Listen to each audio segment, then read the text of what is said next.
Your gas is free. Your gas is free.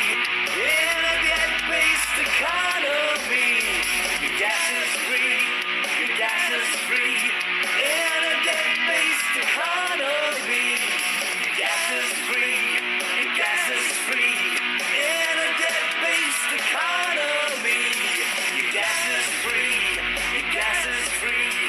In a debt-based economy. Here's the Webster Report with Paul the Gasman Webster.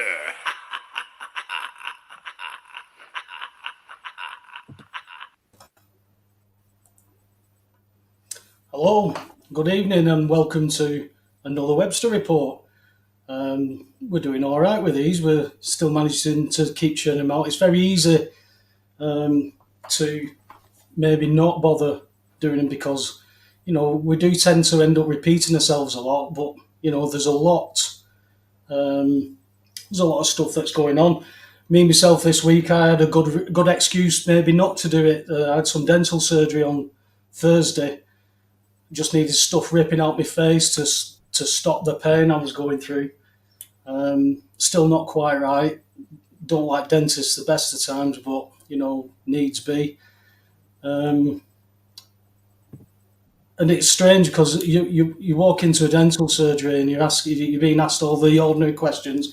Do you pay for treatments? And then she says, "Are you paying card or cash?" And I went, "Well, I thought I had to pay with card here." I said, "Because it's an emergency. I thought you didn't deal with cash." He said, No, we take cash. And you've got to keep cash, she says. Opened up, didn't it? Just opened it up for the paying of bills and mortgages and council tax. And she just sat there with her mouth open. Said, "I'll have to have a look at that." Because, we're going into winter now. We've had the hottest summer on record, apparently. We're now going to go into autumn and then winter, and then these gas bills and electric bills are going to skyrocket. The winter fuel allowances are being taken away from the elderly. And again, what other point do you need to understand that these elderly people shouldn't be paying? No creditor should be paying in a debt-based economy. You've got to start growing up, people. Everybody wants to find this quick, easy way out of gas bills and everything. It's not about that. It's about acting correctly. We've been taught to act wrongly. Trying to act correctly is going to take people to get their hands dirty. There's no quick fix. And with all that said, my very special co-presenter, Alex, how are you doing, sir? Yeah, not too bad, Paul. Not too bad. Another week has gone by. Here we are again. Indeed. Are you having a nice little respite? Yeah, I'm having a nice chilled out time in a cave, which is not obviously a literal cave, you understand. It's been provided by a good friend that we both know, who might be on later. Got a few guests, I think, tonight, Paul. We've got some people catching the vision. We've got an old viewer and listener from Raconteurs News in the chat room. Taylor from America, from Washington.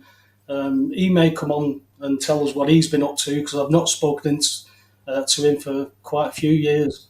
But hopefully we'll have a guy called Bradley Knight on coming on at 8:45, and he can tell us what he's been doing for the last 10 years, because Bradley was the one who got a High Court injunction against British Gas on behalf of a guy called Peter Glastonbury. Unfortunately, Pete, lovely man, and he's got his brother as well, Tony, great lads. Pete's no longer with us, but the 100% on speeding fines with the police, they've done a lot of good work in that.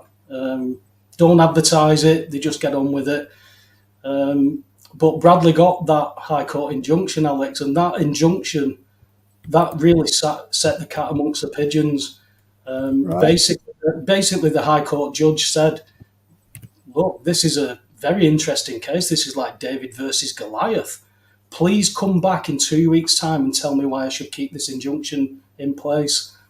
Pete, for one reason or another, didn't turn up Pete told me that he was in hospital. Other people say he wasn't in hospital, but from Pete, he was in hospital and he couldn't get to the hearing. So they removed it, and then we couldn't get the High Court injunction anymore.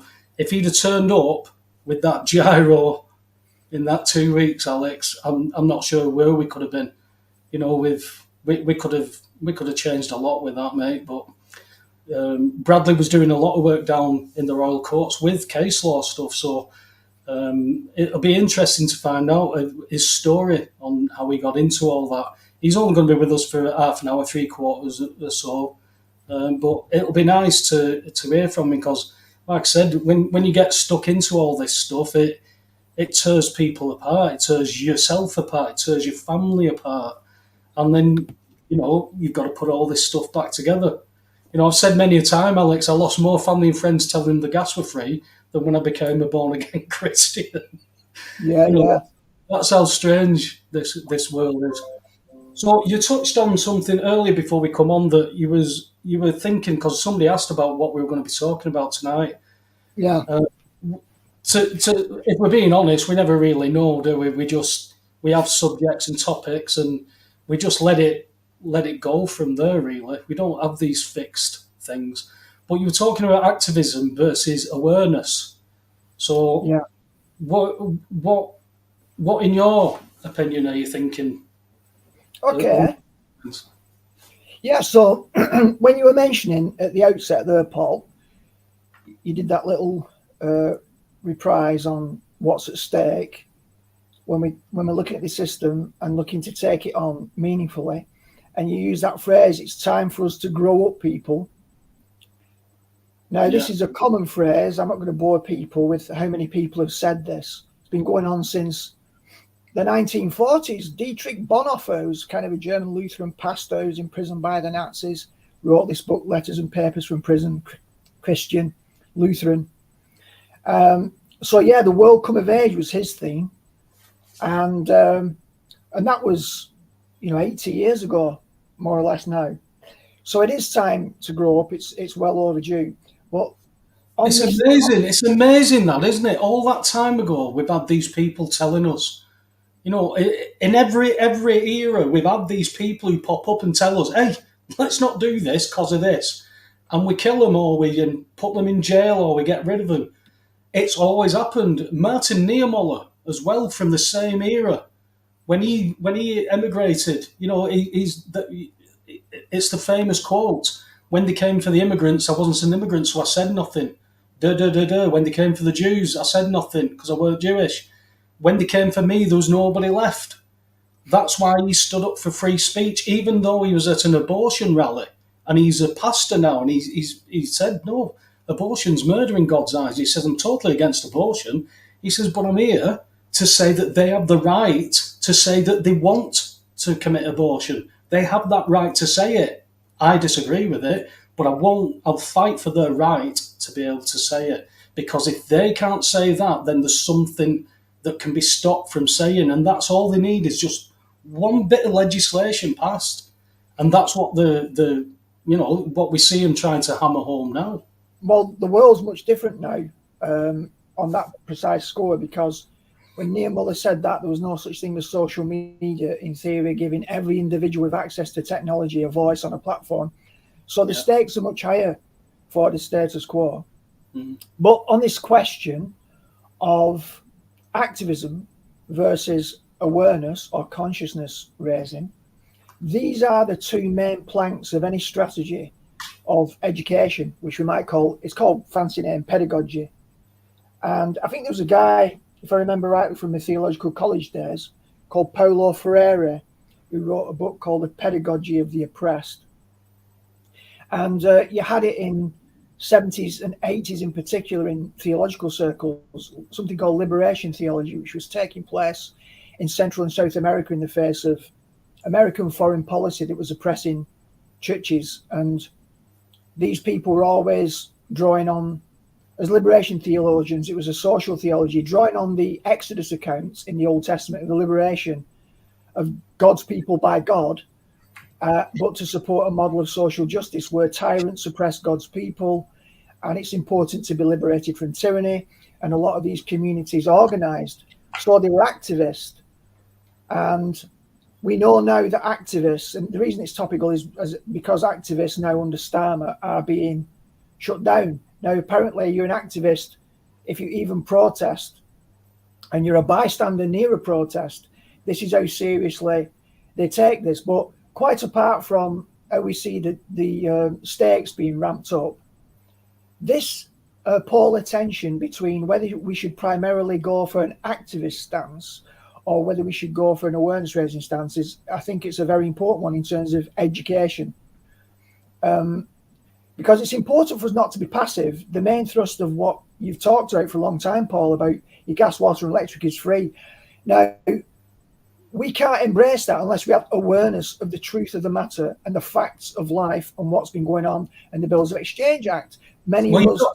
Sorry for interjecting. You've got to have the humility and the common sense to, at least if you're going to call me a name about saying that, why? Ask, why would I say that? Why should you not pay for gas, water and electric? That's the question. Why is Webby going round saying you shouldn't pay for gas? Well, they might just think you're mad. They do think, well, they did think I was mad until the bills went up. Well, that's my point. That's my point, right, Paul? They're entitled to that opinion until you prove them wrong. Because you're a voice crying in the wilderness like John the Baptist. So the point is, you've got to marshal the facts, and you are doing. But why are you marshalling the facts? To raise awareness. Why are we doing this podcast every week? To raise awareness. So clearly what we're doing, we're demonstrating the importance of the raising of awareness in a conversation between each other, and we're inviting people on. So that's good because it ticks the boxes of awareness raising. But we don't dictate all the people who share this link. We aren't able to influence all the people who are watching this, right? So we raise awareness in different ways in conversation. But the people who have this link and share this link are basically people who are issuing a rallying call to their contacts. So without them having those contacts who they themselves are trying to raise awareness with, there's no possible prospect of, adequately raising awareness. So there's often this talk of 6 degrees of separation that in many respects, you're only 6 iterations away from being able to access everybody on the planet. I've never done any deep analysis of just how true that is, but it seems pretty much like it's probably in the ballpark. So what we need to focus on together is to say, well, these guys here are raising some little corner of awareness through this podcast by exposure to the facts that people might otherwise not have been aware of. Now, whether people decide to respond to that and become aware, or they've got internal resistances, that's down to them to sort out. I only take it if they're tuning in, they've got sufficient of a grasp to want to know more, and then after that, a desire to share that information with others who themselves don't yet have that knowledge. So the awareness raising part of the piece is pretty obvious. We've got the Light Truth paper as well, which has been going for some time, which is trying to go back from the digital media more to a print format that used to be more common. In some ways, that enables us to sidestep a lot of the censorship, because if you post those Light Truth papers through people's letterboxes, you could get a grassroots movement that is not dependent on the media infrastructure. So we try and find ways to sidestep the ways in which we can be monitored, because online, in theory, this can be monitored. When you post things through someone's letterbox, so you can see that we're trying to adjust, think on our feet, adapt all the time to get the word out there in various modes. Now, there's the activism part of the piece as well. So obviously activism is much easier to clamp down upon because somebody defines what actions are considered problematic, and they tend to be people in high places who just say all of a sudden, we're feeling your collar, you crossed the line, son. First thing you know, the bill, PC plod, knocking on the door, trying to arrest you for using this free speech you were speaking about. So I think we need to have a discussion about the relationship between activism and awareness raising, how far we can expect activism to go, because look at all those people who've been strapping devices to themselves because they felt powerless in the Near East and the Middle East, in situations where they felt oppressed. So, they felt so unheard that they've engaged in forms of activism that most of us consider beyond the pale. So there are questions about the limits on activism. How far should we gore with their actions, and we've seen that with a lot of these riots. Obviously, violence and vandalism. So, to what degree do we see that as low vibrational? In other words, counterproductive. But to what degree, if the governing bodies don't listen to us, are we given no choice? So there's a big debate to have about the limits on our actions, what's moral, ethical, acceptable. So it's a big area, Paul. And we also have the Christian dimension, where we see very many examples in the Bible of when humans tried to tackle big systems in their own strength, and they were not calling on the power of God, they would get crushed by those systems. Prophets were killed. Saul of Tarsus, who became the Apostle Paul, persecuted early Christians. So there are lots of forces in the world that want to shut us down, destroy us, resist truth. So we have to, I think, have a comprehensive understanding of the role of activism, the things we can expect to be able to achieve, the things is not realistic for us to achieve. And then if we can't, do we then switch across to awareness raising? So yeah, basically, I think there's a lot of material in that, pal. I agree. The activism thing, we've seen it co-opted so many times, haven't we, Alex? You know, we've got groups now. I've seen just recently there's groups arguing with each other, saying your groups are full of shills, are full of this, full of that. That's why we always kept our working units small, because you had people who would come in who would have all these great ideas, but then all of a sudden people are not liking each other, people aren't getting on, and you only need one or two to start falling out, and then you've lost the group, and you can't get anything done. In one group, again, I don't know how many times I've posted in this group about the gyros, and then somebody posts just an ordinary bank gyro and says, can I use this to set off? And people going, yes, that's it. It's clearly, you either don't know what you're talking about, or you do, and you're trying to get people to make mistakes, because once those mistakes are made, it makes it harder for the next people that are coming along. We're already struggling to get all the gyros. So people have got to now sue the companies for these gyros. Nobody wants to go to court. Nobody wants to do that. You know, people think that we can just sit at home and not get involved. Okay, that's interesting, Paul. I think we need to make a distinction here between, say, let's just call it facts and truth. They're not exactly the same thing. All facts that really are facts are true. Are all things that are true facts? Yeah, I think they are. So we have to decide whether we go down that path of facts and truth, or whether we try and say, well, you know, we're going to overcome. We have to overcome people's resistances. Sentiment alone isn't enough. We've all got sentiment. I mean, all of us who've been oppressed since 2020 by these big technocratic agendas and this complete redesign of the global village, you know, we've been given very little choice. And we know now there's talk through media of all types of terribly menacing viral agents about to land. And again, we feel really powerless about this. So if we get lost just in sentiment, we won't be very productive. And I think you're right to point out, Paul, because most of us are stuck in wishful thinking. You know, we wish, it's like a childish thing. Oh, I wish it'd just go away. I wish it'd just go away. I wish as well, mate. I wish as well. Exactly. But you know, when we're 6, we want Santa Claus to turn up and give us every beautiful gift under the sun that our little child self wants, that we think will make us happy. But then one day we wake up and somebody bursts through the myth of Santa Claus, and it's all there. You know, no use crying over spilt milk, and then you have to readjust your world and realise sentiment isn't going to cut it. And there is something, you know, where humans have a tendency to be lazy. I've spoke about this before, and it's not my intention to malign anyone, but it's hard work being aware. It's much easier to look the other way. Ostrich syndrome. It is in this day and age, particularly, Alex, because you know, we're at a point now. I always get these arseways about, but I'm sure you'll know what I mean. Hard men create good times. Good times create soft women, soft men. I knew I'd get that wrong. But we're in a part now where there's no hard men. There's soft men. Yeah. They're effeminate. There's no masculinity, and we're told it's all toxic when it is. Everything's out of kilter. Everything's been flipped, and we're now going into that next phase. Well, hard times come when there's soft men like this, nobody to stand up.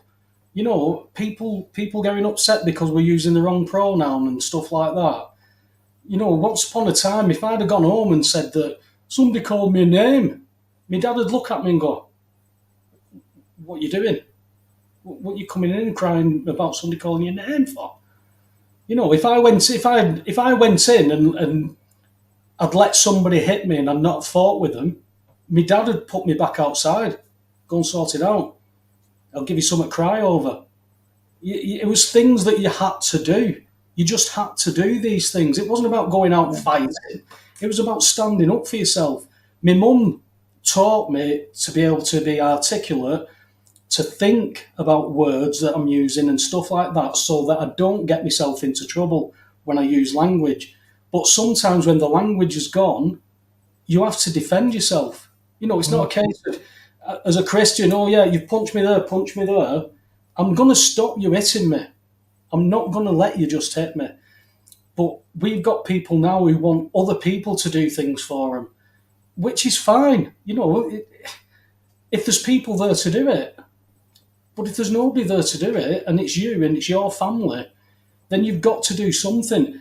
We're at a state now where families, never mind the elderly who can't afford the bills anyway, but we've got families now who won't be able to afford the mortgages, won't be able to afford the heating, won't be able to afford council tax. All the bills shouldn't be being paid again. They've already been paid off the taxes. Council tax doesn't apply unless you're running a shop or a business. Council tax can't apply. So those two things don't come into it. And if you're struggling with your bloody mortgage, you've paid for an indemnity insurance. If you struggle, you can claim on the insurance.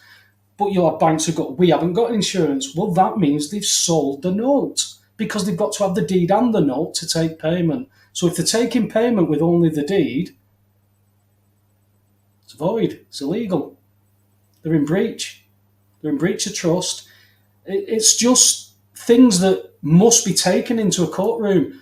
And then they go, yeah, but the courts are corrupt. Yes, they are. But if we don't go to these corrupt courts and start demanding and locking this system up with articulate facts, not I'm a man, I have no contract, none of that rubbish, but going in with facts, then you're making it difficult. They have to commit blatant fraud. That's what we've got to do. We've got to go into a courtroom and put these people's feet to the fire. Because if we don't go to the courts and get remedy, there's only one option left, and that's the option they want you to take: civil unrest. We've got the police force now that can deal with civil unrest. That's what they want to push you for. Don't give it to them. I would just chime in with something that might seem like it's a bit left field, but the Industrial Revolution, it was the beginning of large-scale functional specialization, right? So you got Adam Smith, the economist, and the basic idea was you broke down complex tasks in manufacture to very small, minute tasks, and then got human beings to do those repetitive tasks very well, very efficiently. And the thing about that was, this is where Karl Marx came in, regardless of what you think about his economic theories that undergird socialism and communism. But his idea was that this creates alienation in the worker, but it increases productivity, which allowed the Industrial Revolution to really become very productive. So all these factors are important in terms of functional specialization, because we now live in a fully advanced post-industrial society, which is now entering into the realm of technocracy and what they call the fourth industrial revolution. So there's a hell of a lot of stuff at stake in specialization. But in society, we become disempowered because, so when you talk about this problem, Paul, if you have a problem normally, Oh, I can't deal with that. It's beyond the limits of my competence. I'll go to the functionally specialised solicitor.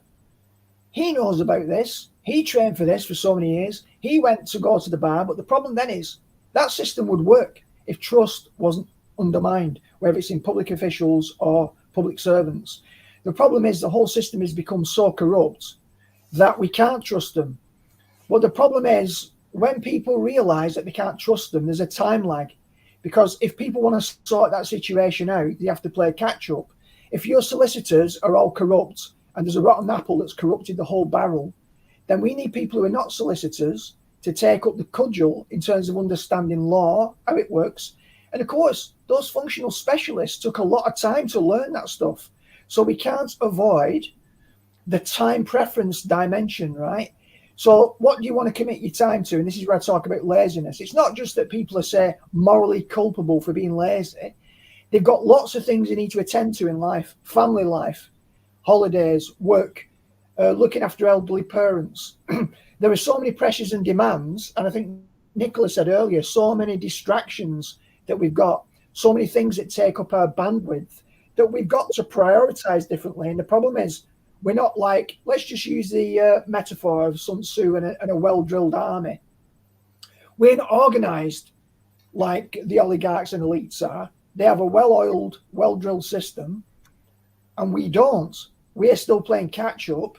And when we see a situation that's chronic, like the courts are stitched up, most legal practitioners who are not really practicing anything lawful are bought. Judges and courtrooms are often bought. They don't bite the hand that feeds them. They represent themselves in their own interests. It's very difficult for us to get traction, for us to know better than them who haven't engaged in functional specialization. So what that means is some people have to say, I'm going to dedicate some time. I might have to dedicate 6 months to reading books on a topic and do nothing much other than read those books. And then they'll go, yeah, but what am I going to do while I'm doing that? Am I not going to feed the dog? Am I not going to go on holiday? Am I not going to change the baby's nappies? I mean, obviously that's a ridiculous exaggeration, but we've all got to juggle these things. And usually we've just farmed those things out to people who we felt we could trust, whether corporations, but they're all slacking now because they know there's too much going on for people to chase stuff down. We're all exhausted. We were crushed under COVID for house arrest for 2 years. People were demoralized. So there's been a demoralization strategy imposed upon us in the culture, and most people have been divided successfully, and they don't have the motivation. Okay, we're recovering in the post-COVID era, but we're waiting for the next so-called virus. So they aren't going to let up. So we've all got to decide, what am I going to do? What can I do? Little me. How can I grow up? How can I take responsibility? And you'll feel disempowered, like, oh, well, that's not going to make a difference. But if somebody doesn't throw that first stone or pebble into the pond, the ripples are not going to go anywhere. So we've all got to commit to something, and we probably better decide sharpish what it is and start doing it. That's a part of awareness raising, and it's about skilling, but it's also about activism, because you can't act without confidence. If you don't know your stuff, you can't act anywhere. You just, it's wishful thinking, and we can't put up with much more of that. No. We've always struggled to get people to do things that we know would work, and let's concentrate on that.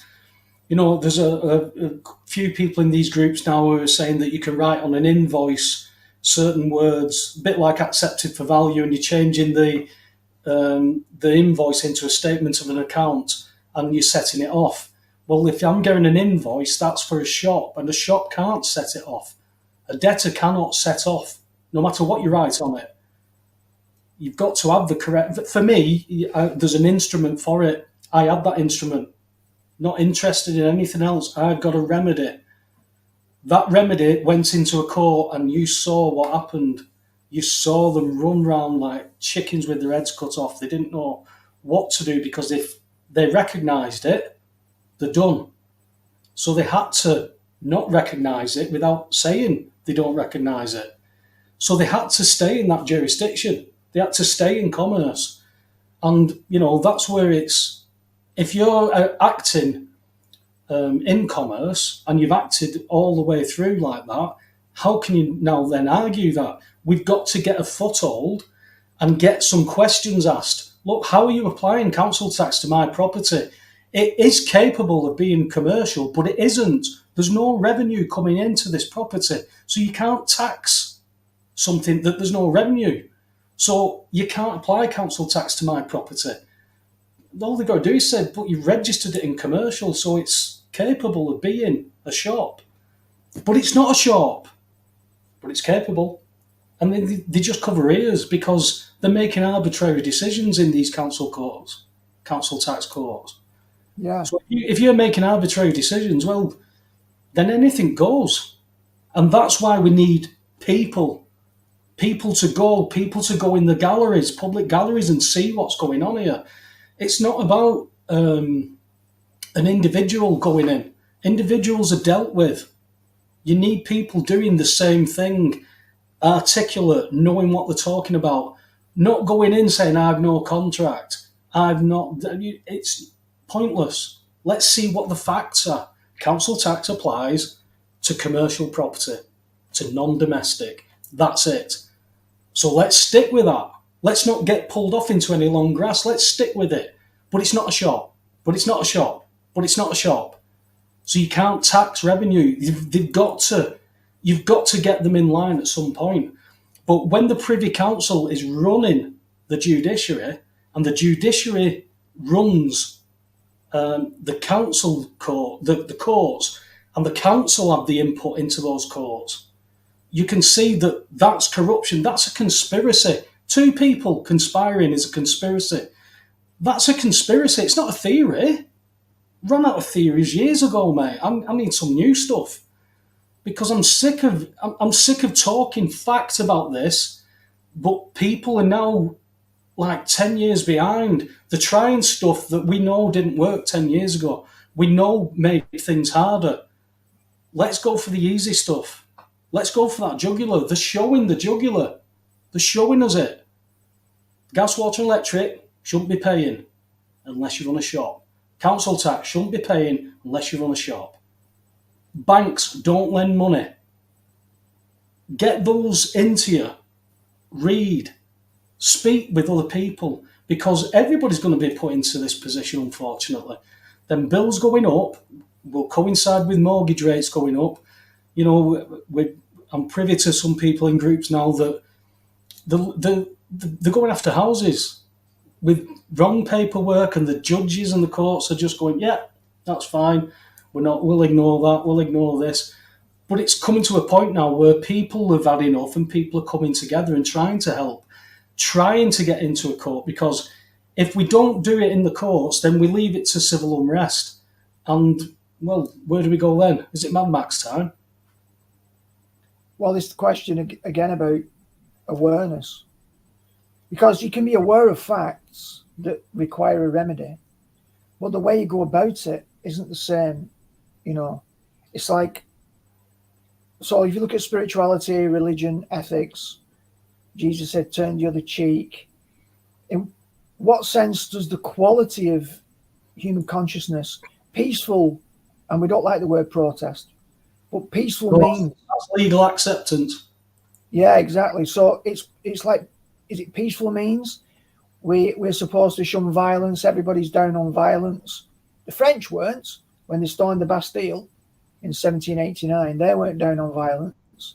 You can push people to the limits, and that's obviously the way it's going. And civil unrest is obviously not something that, you know, we look forward to or we want to see happen. But it's this question about, again, raising awareness. So obviously, I think a week on Monday. Don't know if you got your Hapton flyer there, Paul, at all, that you can share on your screen. But that's a week tomorrow. You'll be speaking. And obviously that won't be online. That'll be near Burnley. And that's in conjunction with the community assemblies. And we're trying to influence a grassroots level offline. And we're trying to influence online. And we're trying to maximize our reach in making people aware. However, it takes time. And the question is, how much time have we got? There we go. Yeah, that's next Monday, that. Not sure if there's any other speakers on, but me and Carl who sets it up, Carl will be doing the talk, and I'll give my spiel as well. Yeah, well, it's another good example, isn't it? It's awareness raising in a different forum. Like I said, people can share the links to this. They can say to friends, like so much traction we can get by doing this every week. And the people who tune in, let's just say it's 30 or so at the time, and then maybe 400 or 500 over the week. If those people think, okay, this is interesting, this is useful, I've got a friend who's sitting on the fence, so I might be open to this, get them to watch it, see if we can get them involved, turn up next week on the live, see if we can just build the numbers steadily. We're not God. We don't see the big picture.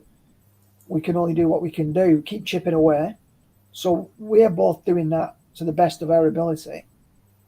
And there's not much else that you can do. You then got to ask or seek participation. So the willingness is obviously a very important ingredient. People have to be willing, but they also have to not believe in magical solutions, because magical solutions are not going to work. If only they did, If only they did. Yeah, well, we'd never learn anything if they did, unfortunately. This is the thing. Nobody likes a challenge and the hard yards. But even in the biblical traditions with the suffering of Job, it's very rare, because of human nature, we get complacent. We like an easy life. So nobody says voluntarily, yes, make my life difficult. Send some angels to oppress me. Send some difficulties and challenges that potentially could destroy my life. No, nobody wants that. But when it comes, we then face a different issue. Do or die sometimes. So without suffering, pain, challenge, and difficulty, there wouldn't be the flip side of growth. People get complacent. Look at people who are born with a silver spoon in their mouth. They don't have to really try to achieve anything. Everything's laid in front of them. Everywhere they walk, there's rose petals laid down before them. They don't have to grow. So while it might not be pleasant, suffering is always, and not just in Christian tradition, Buddhism was the same, looking at the role of suffering. Suffering often based on our own desires, that can trip us up. So we can't separate it from ethics. We can't separate it from the heart of human beings, from every choice that we make. We have to educate ourselves. We need to try and educate others. We need to understand where the line is on acting and when not to act as well, because that's another important thing to understand, when to desist from action, because sometimes it isn't appropriate to act. No, and sometimes you've got to pick your battles. There's a few people now, because they can see it, because it's right here in front of the faces, some of it's even knocking on their doors. They see that they've got to do something, and they don't know what to do. And I had one woman contacting me, owns her house, owns her house, 160 grand equity. She doesn't want to pay council tax because they fund terrorism. I went, please don't stand in a courtroom and say that's why you don't want to pay council tax, because your house is gone. They'll just laugh in your face and take your house. And I had to talk her down, because morally she wanted to stop paying it. And I went, well, be prepared. Her husband's not in the greatest of health. They're both retired. Her husband's coming up for retirement. She's retired. And she could have lost her house, everything that they'd worked for, because of a battle that she knows is morally correct. But her on her own, Alex, she's not going to win it. She's not going to win it. We've been here. We've been in these courtrooms. We've had remedy. And we've seen what they've done with remedy. Never mind going in and arguing. I certainly don't want to go into the courtroom and argue. These bastards are stupid, and they'll beat me with experience. They'll drag me into the long grass and just keep me there. I don't want to go there. Let's just stick with the facts. And you need numbers for that. Fortunately, we are seeing numbers now, but it's, can they organise? Because that's the only thing that these bastards in Parliament are really scared of. They know that there's no leaders amongst the general public. They know we can't organise. That's why we allow them to lead. They give us the leaders, and we vote for them and wave flags. This is what I'm saying about growing up. You know, I had grown-ass adults telling me that they're voting Labour this time because Labour will change things. What? What? You're 60 years old and you're thinking voting Labour after Conservative now will change things again. The two wings on the same bloody bird, eh? I think we need to ignore the stupidity of stupid people. I know it's frustrating, but the problem is it creates an energy. When you encounter people who are deaf, dumb and blind, you can lament the fact that they're deaf, dumb and blind as much as you like, but they're going to stay deaf, dumb and blind until something changes. So you can only afford to give attention to what you're trying to achieve yourself, I think. But like we've got numbers in the 40s on at the moment, which is up from last week. And I believe as well, we have a guest coming on in a couple of minutes, don't we, Paul? So the first 45 minutes have flown pretty quickly, to be fair, nearly 45 minutes. We've got a guest on. I think you'll be introducing him coming on. Young chap, I believe. He's not clicked on yet, so he's right, just a couple of minutes, hopefully. And we might have a couple more, maybe, at least one more from around 9:30. So we're getting a little bit of traction. It's good to hear different voices. You know, we do need some other perspectives because, I mean, I can see in the chat room now. Where's it gone? Oh, it's moving quite quick. This Ghetto Dragon's talking about bills of exchange when it's being settled and it's not paid. Yeah, it's not paid until the maturity date is specified. Well, with that gyro, it's a slip to set it off, so it balances. It's already been paid. It's just a receipt to acknowledge that we know that HMRC have spent our money. So I endorse that. My agent then zeroes my account because the taxes have already been taken. If it's a shop I'm running, I don't get the gyro, the joint gyro. I get a bank gyro and I have to pay. I don't want to complicate it any further than that, Alex. There's no need to complicate it. That's a check. That isn't.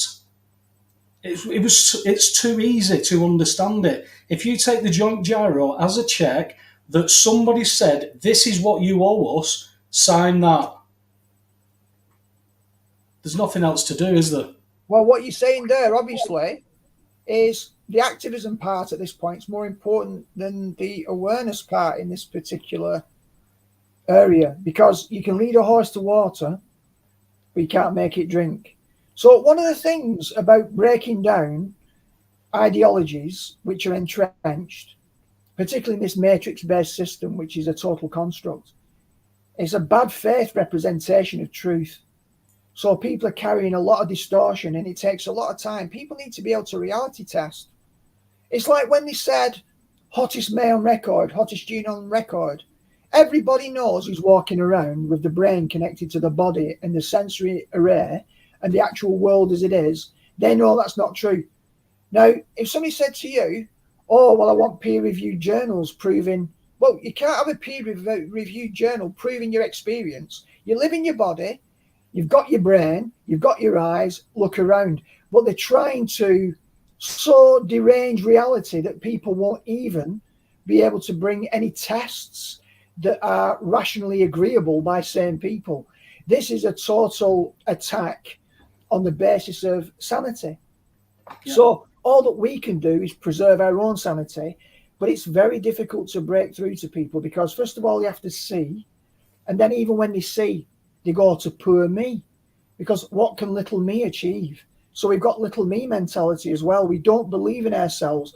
And I don't want to be too hard on people because we've been demoralized over a long period of time. Do you remember the Russian dissident Yuri Bezmenov was talking about how since the 1970s, the communists were working very hard in our social institutions through social work and everything else to infect all our systems, because we have a very open culture and a very open society that migration is exploiting to this day. These people are coming in and they don't have freedom-based views, but they want to come in and enjoy the freedoms our culture gives them.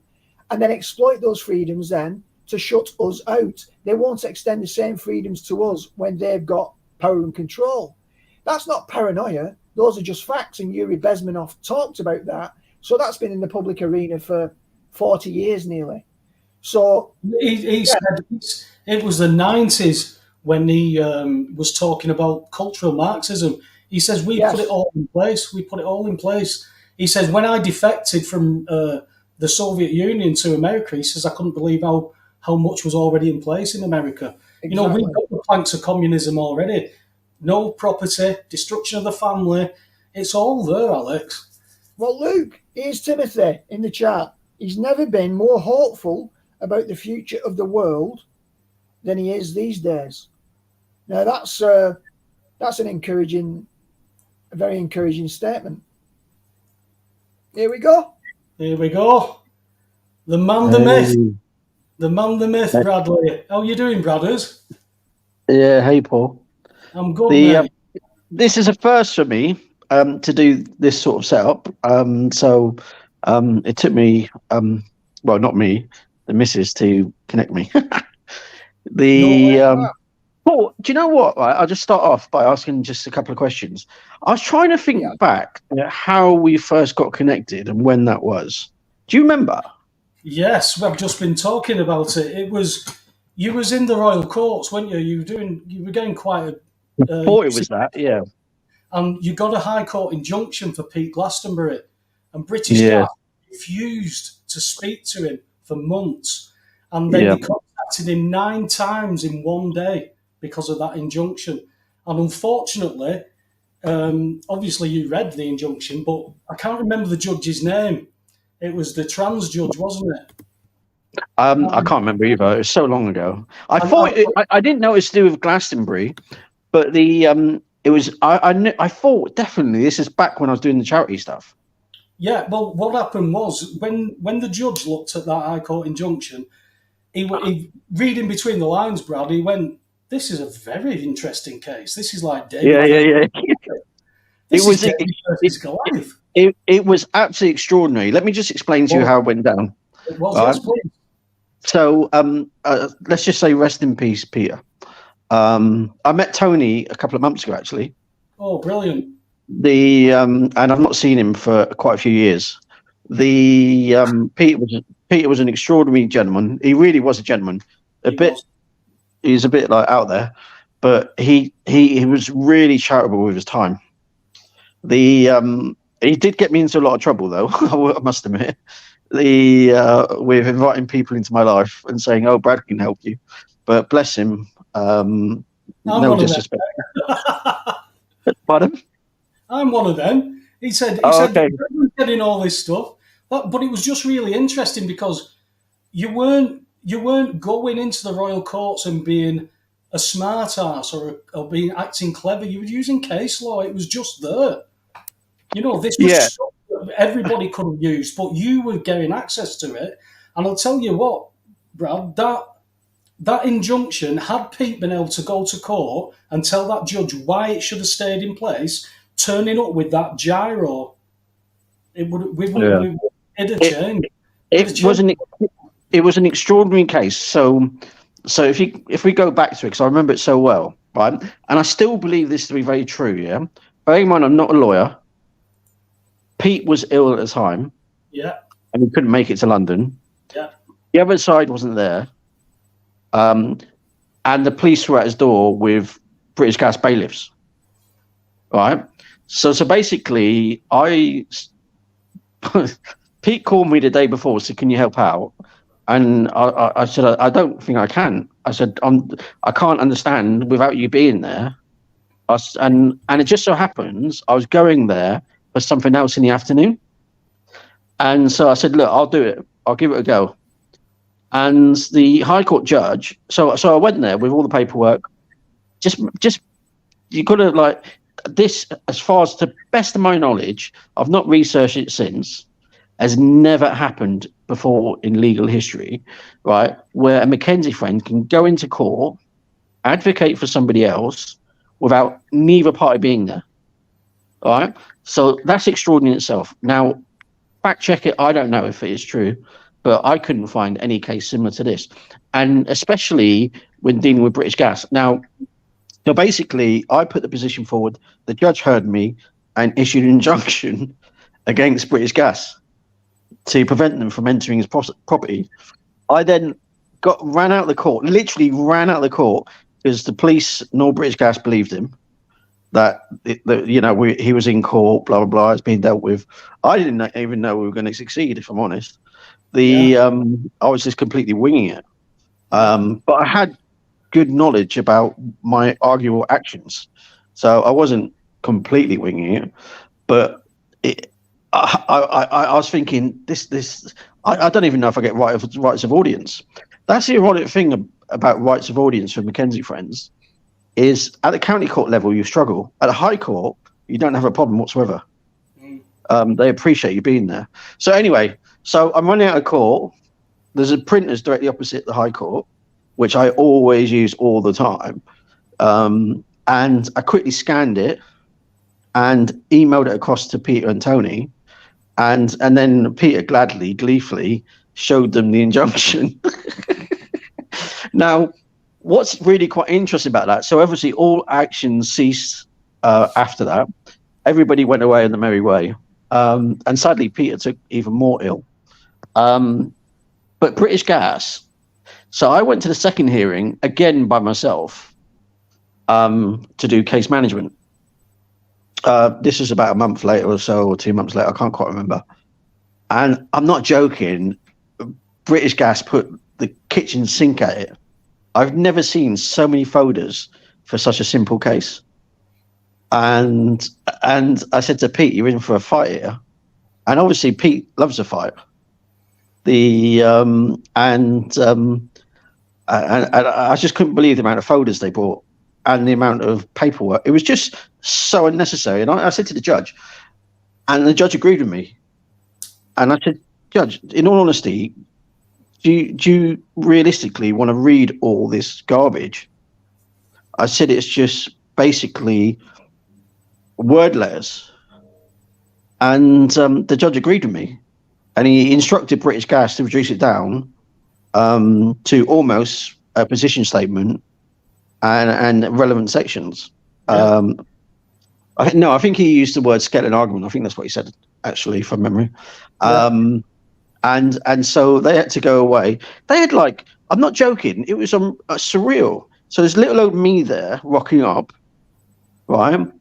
And they had like 3 barristers, 2 like clerks, and it was unbelievable. There's even 2 reporters in the courtroom. And so I successfully argued for Peter again, but then he didn't continue. So it got struck out. It got struck out in the end.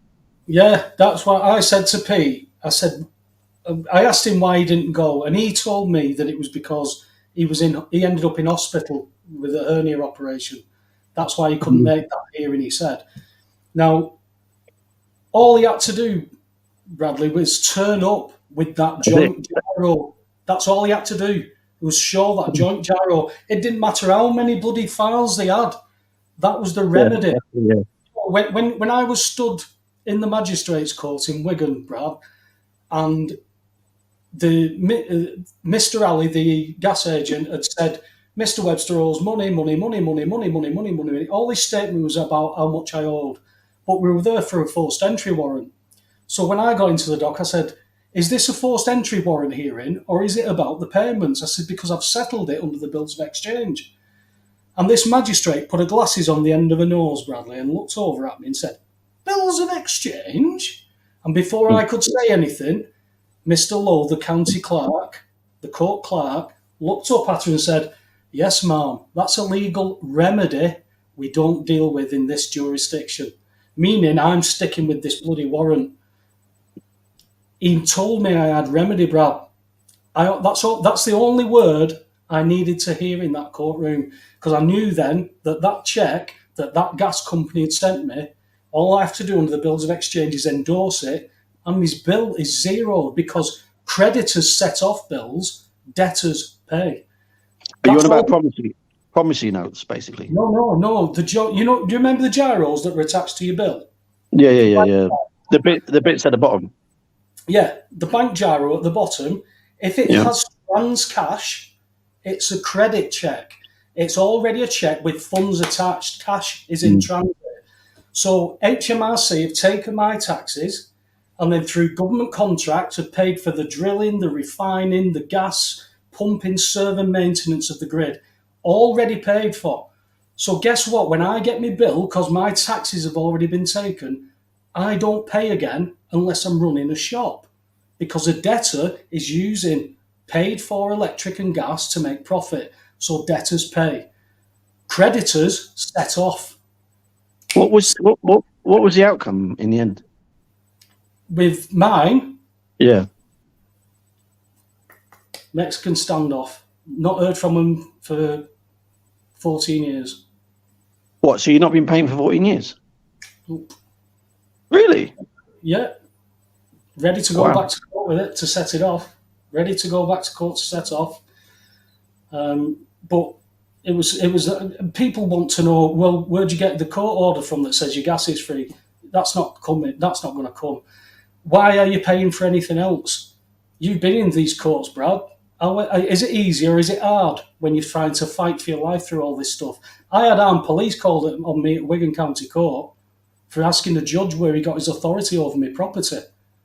I was surrounded by armed police, and I was a serving prison officer at the time. 3 days previous, I'm handcuffed to a bank robber in Warrington General while he's having treatment. There's no police around anywhere. Yet, Mr. Go on, explain. So talk me through that story, then. Go on. I went into the court, and I'd already been in one court hearing, and I refused to sign anything. I said, look, I don't want your services. If she sells her property, her half of the house, if she sells it, I'll deal with and negotiate with whoever buys it. I said, I don't want your... Is this family law? This was, it wasn't family law. We're not married or anything, but it was over a house. I put her on my mortgage.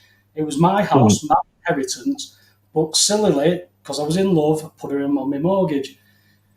So in the end, I thought, well, I'm sorted there. I'll just leave it and see if she sells up. Well, they've got another hearing, so I went again. I said, look, I don't want your services. Said, if she sells the property, I'll negotiate. No, the judge says, we'll sell your house. The court will sell your house and we'll divide it. I went, where do you get authority over me and my property? My deeds, my house. Where do you get authority? I sat back down in the foyer, the double doors after 4 minutes burst open, 6 armed police run past me and my mate, and they're running in and out of every courtroom like Scooby-Doo. And they end up in the middle of the foyer looking at each other, and the court clerk calls them over. And I looked over at my mate and I went, they're for me. And then I was summoned into a courtroom with 2 armed police in front of me, 2 behind me, and 1 either side of me for the sale of a house.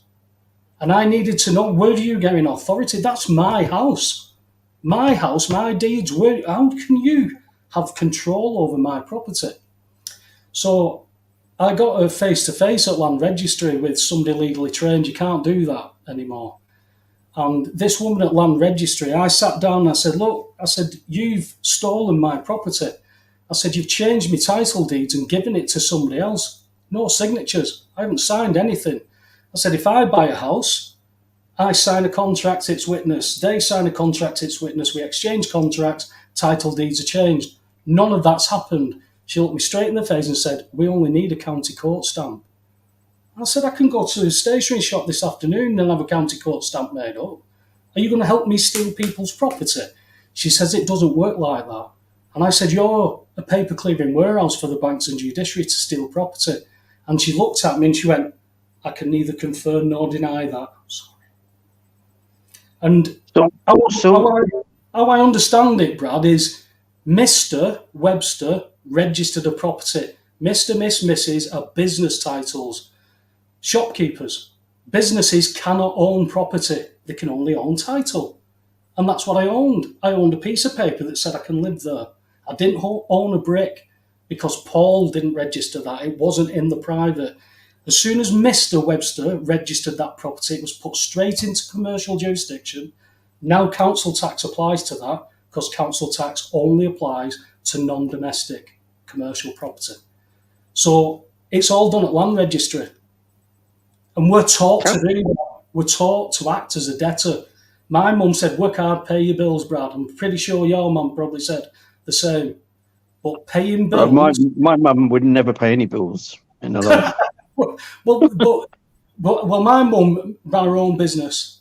She's been here longer than me, Bradley, and she went, work hard, pay your bills. Make sure you always pay your bills, but don't pay them until you have to, till that red letter comes. She paid bills all her life. Just so I get this right in my head, right? So basically, did your partner, did she own a property at the same time? No, she didn't own anything. She just had her name on mine. And so how did you argue the jurisdiction issue then? Because by the sounds of it, you got a court order against you. No, that was the point. I didn't understand that until everything was... they'd already sold the house. They'd already took the house. Oh, they took your house. I didn't understand how and why. Yeah. I could understand why, because there was equity, but I couldn't understand how. How are you taking my property? Because if I come and take your property, Brad, that's theft. So they just took my property. Well, county courts have full jurisdiction over everything commerce, martial law, maritime law. They have full jurisdiction. So they just treated me as a shopkeeper who owned the shop. That was it. Wow. And that's all they had to do. They kept their fingers crossed. If I brought something up, they'd have to... I mean, you yourself know case law, right? There's a case called Carlin Hughes versus Santander. Anthony Carlin over in Northern Ireland. Serving Northern Ireland police officer. He attempts to arrest the judge in his mortgage hearing. This is 2014, something like that. And he attempted to make an arrest of that judge because... As he said, as a constable, an investigating constable, I knew I had information that there was fraud being committed. The judge ran into his chambers. This is where the police were called on Anthony. Now, Anthony got arrested and got done for contempt of court, did 2 weeks in jail, serving Northern Ireland police officer. Comes out of jail after 2 weeks, took to the police station, sacked. So he lost his job, he lost everything. But case law from the High Court, the judge said, look, Santander, you're a very big building society, but I can't take your word that this man owes you money. You've got to prove it. Well, that's the stumbling block. They can't prove that they've lent Anthony money because they can't lend money. They're bankrupt. They can only facilitate a credit agreement between and a creditor. That's like the Michael Benicio argument, isn't it? Well, it is and it isn't. It is and it isn't. It is an argument what Michael Berners. And he is one smart cookie. He is but he failed. Well, like I said, it's open to interpretation because there's a lot of people took cases on, Brad, who, they say all the right things, but then there's nothing there. It's an argument. So people are trying to use that argument because it's a good argument, but it's not winning you anything. It's like standing in a county courtroom saying, I've no contract with this gas company. The gas company will go, yeah, we agree, we've no contract with him. And the judge, well, how are you going to pay it? It's not. This is what I mean. People jump on these bandwagons without doing their own due diligence. That's why me and Alex, we've been involved in a lot over the years. But we've always Are you Alex? I am. Alex? Sorry, Alex, I didn't say hello. Sorry, I apologise. No, it's all right, Paul. We just hit the ground running, mate. We just hit the ground running. Yeah, but, the argument for Anthony was for the bank. That's all the case law was. The bank proved that he owed money. So when they got the bank involved in my case, I put this case law before the judge in my bundle. The judge, Brad, picked my case law up, turned it upside down and put her hand on top of it and said, I can't see that. I take the bank's word that you owe them money. What? They just say that? Mm-hmm. They said that? Yeah, they just said, we take the bank's word that you owe them money. They didn't have to prove that I owed them money. So the case law didn't count because she didn't see it. If she'd have seen it, she'd have had to apply it, but she just turned They it upside. can't. They can't do that. They can't do that. They did it, mate. They did it with What in your case? yeah. Over the first 5 hearings, I had over 30 coppers present, armed police on the first one, video evidence gatherers, and it was all for the sale of a house. And they got the bank involved, and the bank said you owe us so £54,000 or whatever. I said, okay, I'll pay you what I owe. You show me a bill of exchange, a contract, and the accounting. Where have you got the money from to lend me? Well, they can't show me anything. So, Paul, yeah, I'm just thinking here, mate, that we started off with this question of activism versus awareness raising. I mean, this is a clear example. Both of you have been involved in a very proactive form of activism to attempt to secure justice through the channels that have been authorized for us to use. Whether they should have been or they shouldn't, those are the systems that we're engaging with. And that activism, unfortunately, has not been successful. And this is why we're talking about it now. So on the question of activism versus awareness raising, which don't have to be mutually exclusive, we've got to work out how we get critical mass. Because if a judge in his own court can flagrantly turn your papers upside down and say, I'm not looking at this, there's no accountability within that system, which is avowedly saying it's corrupt, which means you are small fry. In theory, you could have been done for contempt of court on some arbitrary grounds if you'd have said something about that. I took it to judicial review, and the Right Honourable Judge Platter, sitting at Manchester, told me that my case had no merit. And the reason he threw it out for no merit was because I didn't name the county court as the defendant. I named the judge. Well, last thing I remember is I couldn't put a county court building onto a stand and cross-examine a brick. So, again, they just made things up that they could stop the judicial review. Technicalities and loopholes. We know this is what they specialise in. And there won't be any traction when we're trying to fight using their tools. We might have to go into their courts. But the question is, how do we go into those courts? I mean, they view us with suspicion from the outset. Because, again, you're like the salmon swimming against the tide. So you're already marked. They want compliance. I mean, that's the whole point in a top-down model. Comply with the structure you've got in place. Behave. It's like we teach kids being 3-4 years old. When they behave for the whole week, they get a gold star. And the kid at the end of the week that's done best in shutting up and not asking any awkward questions might get rewarded with a chocolate bar. So the bottom line is our schooling system has been training us for a long time into compliance on subtle levels in developmental psychology. So I think we've got to dig deeper and start to ask, why are some of these barriers in place? Because if we can't actually change it through this form of skilled activism backed by knowledge that's got them banged to rights, we've got to be looking at awareness raising again. And so we're back to this tail chasing scenario potentially, that here we are raising awareness now. And, let's get some feedback in the chat. Come on, guys. What would you guys do? I want to answer a couple of your questions, a couple of points you just made there. I've got some on Paul as well, but I forgot them already. In terms of Fabrice, he was very unwell for a long period of time. I've not spoken to him for a little while, but he become very unwell. Now, going back to what you're saying, success rate, yeah, I've got a very, very high success rate. It's like massive, and because I can't kind of like comply with the system, and I don't argue with frivolous arguments or try and challenge policy or jurisdiction. I've never challenged jurisdiction ever, because I want them to have jurisdiction, because I want them to hear my case.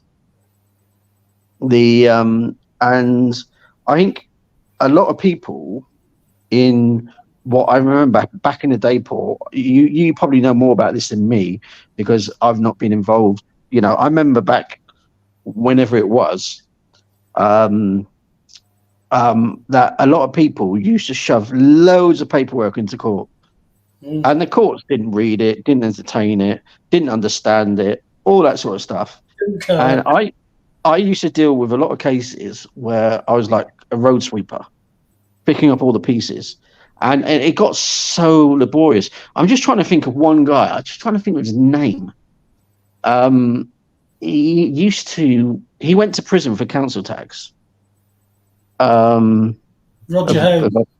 Yeah, that's the one. Yeah. So basically, Roger Hayes.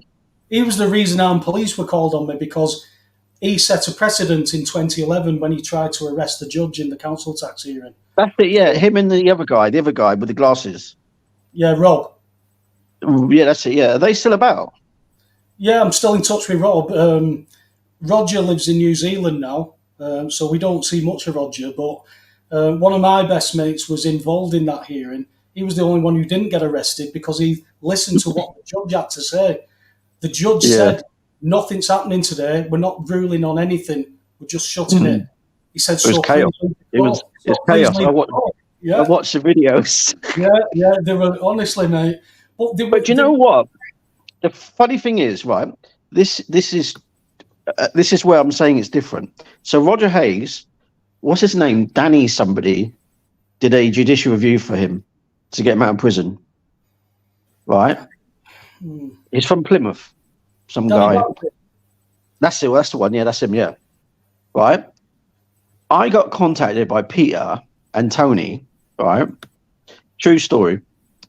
And they said to me, they got this lady called Carla Buckle. Right. She's a grandma. Yeah. And we want to get her out of prison before Christmas. So I was traveling to Wales. So I said, look, I'll do all the paperwork for you. And then Danny tried it and failed. I'll do all the paperwork for you. And they led me to believe at the time, obviously Tony's the only one that can validate this because Peter's dead. So I meet them at the High Court, hand over the paperwork. They both stare at me saying, what do we do now? And I was saying, just go to court 37, put your paperwork into the court and you'll get a hearing. And I believed, I understood at the time, they knew what they were doing. I just completed all the paperwork and a statement. And they said to me, can you do it? And I was thinking, I need to go to Wales. And they said, I'll guarantee you we'll take you to Wales. So I said, okay, fine, fuck it, I'll do it. I've never done it before. But I knew my paperwork was good and I could argue the position articulately. So we went before a lady called Lady Justice Andrews. She was lovely, absolutely lovely. And I knew the clerk there. I didn't know her, never met her before. But the clerk and the staff there, because I always showed them respect and that sort of thing, they knew me. We were very friendly. They knew me by name. And so basically I submit the application, the judge come out, and then we recessed over lunch. And the clerk come up to me, and I just said to her, I said, how's it going? She said, oh, no, it seems all right. It's, we're okay. So I go into court, and the judge ordered her immediate release that day. Then Peter and Tony, I said, I need to go to Wales. And they said, can we go and pick her up? Because she was in Reading somewhere near there or something. So I said, oh, fine, fuck it. We'll go and pick her up. I don't even know this woman. Never met her, don't know anything about her other than what they told me. And she was released. The prison wouldn't release her. And I said, well, if you're not going to release her, we're just going to call the police. Because there's a committal order attached to this, a penal notice. You must release her. So they went and grabbed her and released her, and we went to the pub and then took her to Newbury where she lived at the time. I don't know where she lived anyway now. But yeah, this is where I'm saying, if you do things right, you can succeed. Someone like Danny Bamping has lost many, many, many cases, including trying to change a street name and shit like that. He's a weirdo. I believe so. I remember him about the changing the names. But back in the day, Yeah. Bradley, you like I said, the case law that it was you were just using specifics. It wasn't you weren't trying to make anything out of something. You just had it there. Case law, case law, case law. If we stick to this, it's got to apply, hasn't it? Less is more. Just so, for example, my argument with British Gas, that second hearing, which Peter didn't attend, but he must have attended. He needed to attend the third hearing. Yeah. In the second hearing, I argued that what British Gas are doing is chucking the kitchen sink at it. Yeah. Right. Where my folder was about that big, and their files were a stack, and what they were hoping for, they can rely on something, just hoping some shit sticks. Yeah. Where my focus has always been on less is more. Keep your mouth shut. Yeah. Just gauge the room of what's going on and what's being said. Don't overtalk people. Be polite. And trust me, specifically at county court level, I've had arguments with judges, and I'm just a Mackenzie friend. One time they called security on me. Me too, mate. I had our police. It's only happened once at Watford County Court, and I said to the people that I was assisting, I said, stand your ground, don't be scared. I said, I'm going to leave the room. The security didn't actually come, but the judge told me he called security. And basically told me shut up and all this sort of thing. Don't know what I'm talking about. And I said, listen to the people before I left. There's a couple. I said, just follow what the directions I put in that paperwork. Right? What happened? I sit in the lobby waiting for them. The judge gave them the order that I drafted. Yeah. And just imagine if I wasn't there. Yeah, That's so not fair. No, I don't need to imagine. I know what it's like with these places. And again, people morally have this thing that they know everything's wrong, Brad. They know things need sorting out. Nobody knows where to start. I didn't know where to start. I just was told that this is what we're going to do with your house. And I'm going, hang on a minute. Your own laws say you can't do this. And then I saw what they were doing. And they were just taking my property as if it was theirs to deal with. And I thought, how does this work? And it's because of how we're registering things. When we register a car with a keeper and not the owner, all this stuff means something legally, and they're using English words that everybody thinks that's English, that, and it doesn't even mean the stuff that we're meaning. So I agree with you about the jurisdiction. Let the court have the jurisdiction. But when the jurisdiction isn't there for them to have, unless I've given it to them, well, my house was only in their jurisdiction because of how I registered it. If I'd have put it into a trust or if I'd registered it in private, we wouldn't have been in that courtroom. They wouldn't have been able to grab anything. They'd been able to grab nothing. Banks. How long was you with her for? 11 and a half years. Oh, wow. Okay. Yeah. So technically you are considered. Well, do you know what? I'll tell you what it come down to, something even simpler, Brad. It came down to that when we got together, I didn't have a bank account. So she had a bank account, so we opened a joint account. Well, all my wages got paid into the joint account. The mortgage and the bills were all paid out of my money. She only paid for the water out of her own money. Everything else came out of my money. But because her name was on that account, she paid half the mortgage. Yeah, it doesn't really matter. It doesn't matter in English law, though. So, for example, even if you had a separate bank account, you were paying the entire mortgage. It doesn't matter. The way the judiciary see it is that basically she's entitled to half your assets. It was because I put her on the mortgage, though. It's irrelevant. It's irrelevant. No. Seriously. I would have argued, Bradley. I'd have argued on that. I'm sure you'd argue for England. Mate, to be fair, I've never gone into a courtroom for an argument. When I went into courtroom with British Gas, I had a check. I had a remedy. I didn't argue. I said, I'm sticking to the check.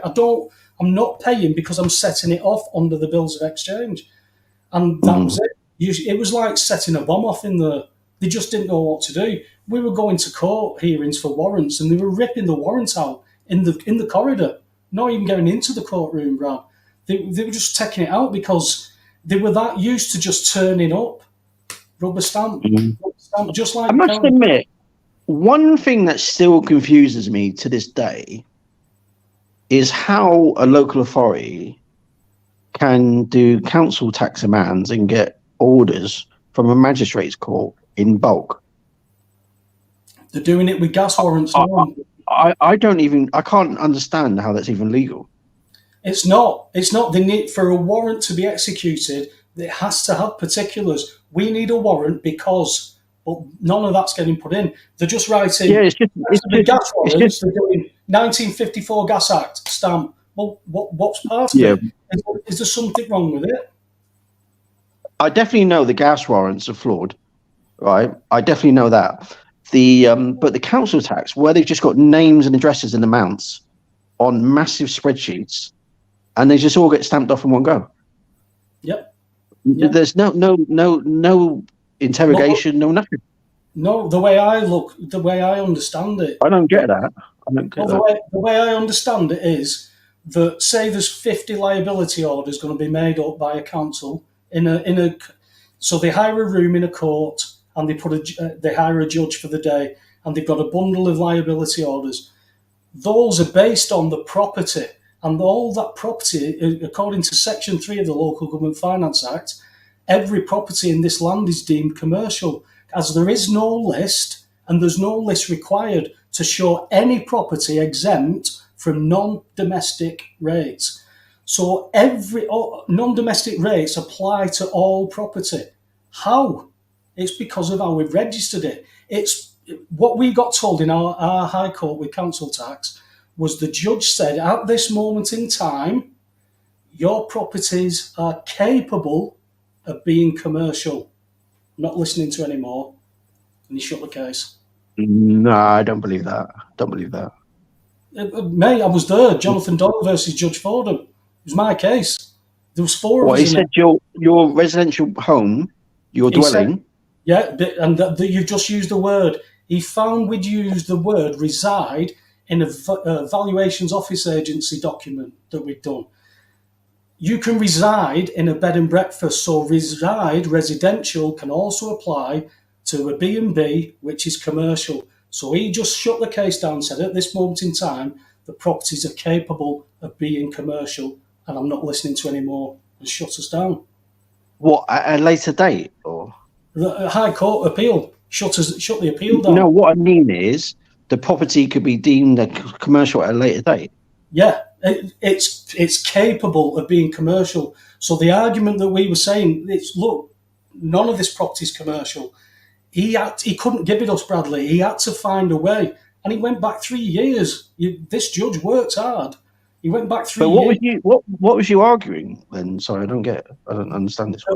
That council tax only applies to commercial property, as per Section 3 of the Local Government Finance Act. What, council tax only applies to commercial property? Yes. I didn't know that. Yes, really? Section 3 of the Local Government Finance Act tells you that it only applies to non-domestic, and there's no list to show, and there's no list required to show any property exempt from non-domestic Why rates. can't you just walk into court and just say that then?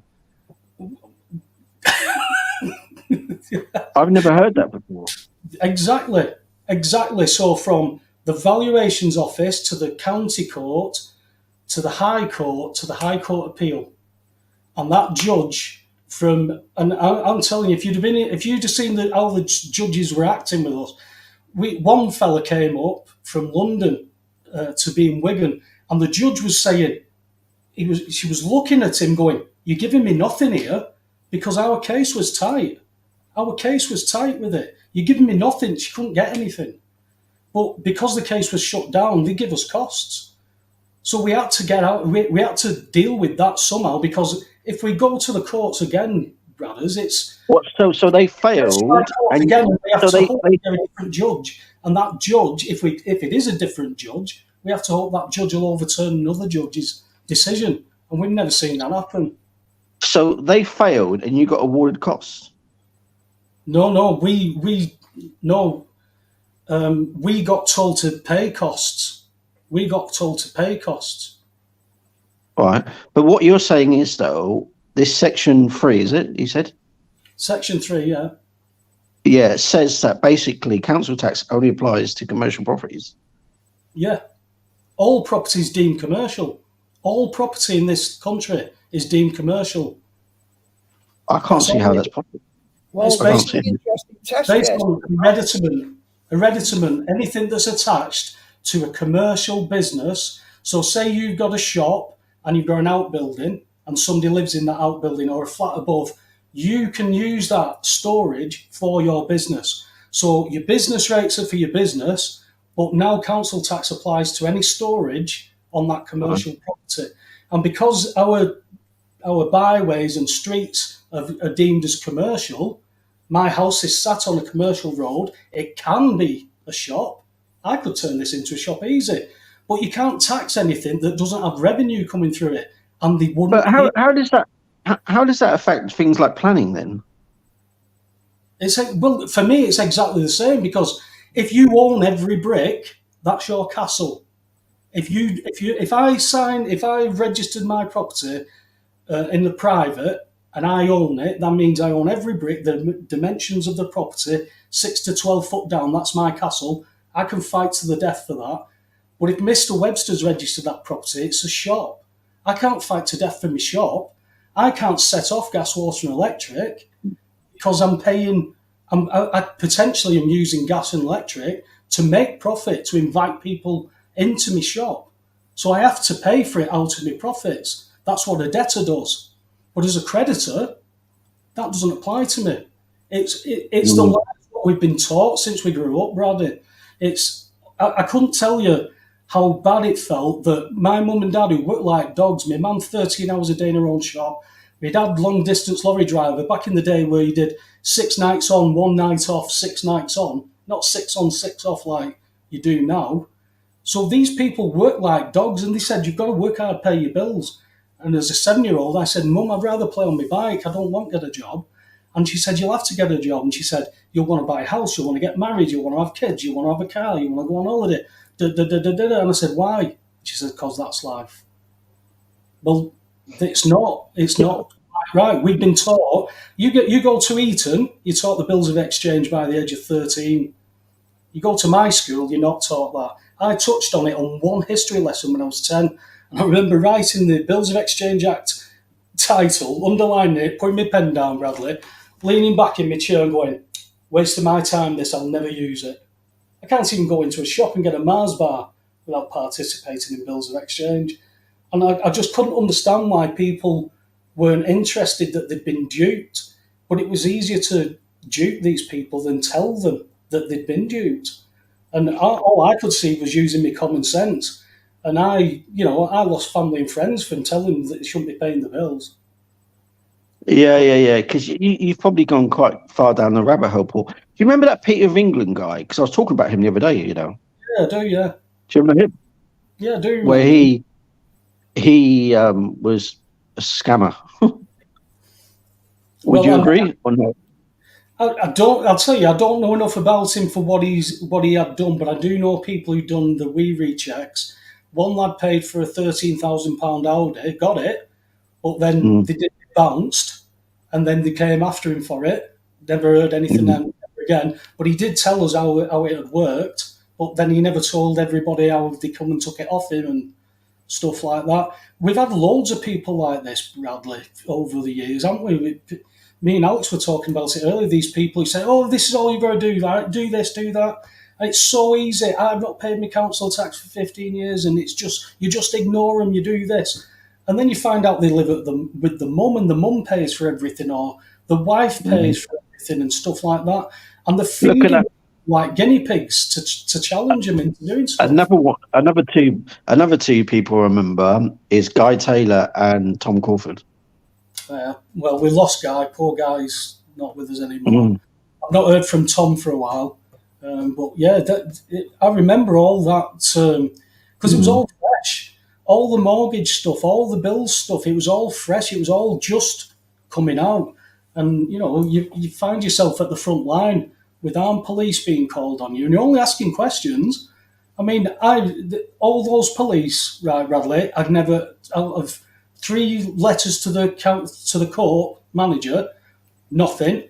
I had to go through the police crimes commissioner to get an interview with a constable who couldn't tell me why these police had been called, but took all the details of what happened in the court and then said, that's criminal, that. They can't act like that in court.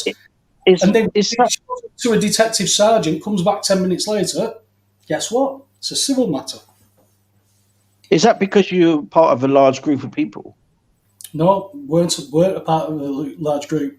There was me, me and 2 others. I had 2 others supporting me. Yeah. I never went in heavy-handed. When I asked where the judge got his authority from, that's what Roger Hayes had asked. So as soon as I asked that question, police were called straight away. That's when armed police turned up. And I couldn't get any reasons to why that happened. Serving prison officer, armed police called on him. It's not even in the paper, mate. So yeah, that's very unusual. Very unusual. Well, I remember one court case, a family court case, that I was dealing with as an Australian guy, where armed police were sitting next to us, and I didn't understand why they're there. And I said to them, I said, how come you're there? Who are you here for? He said, for your man. And I said, why? He said, because he's an arms dealer. He sells guns and stuff like that. As a family court case, and the wife was scared of him and that sort of stuff. So they sat through the entire hearing and that sort of thing, but they said nothing. They were just bored. Same with my coppers. The sergeant with his hands in his flak jacket leans over to my mate and says, any idea why we're here, mate? Yeah, they didn't really know why they were there. None of them had any idea. I had 6 coppers turn up a warrant, forced entry warrant, that everybody left apart from 1 copper who was asking questions.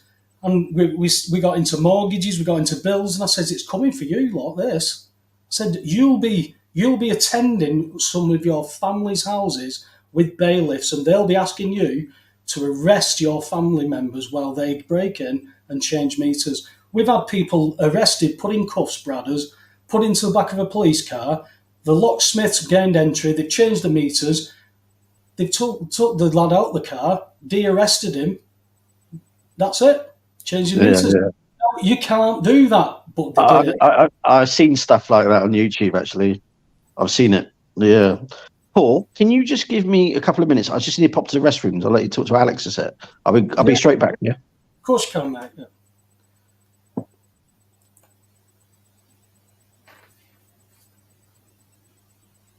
Interesting, eh?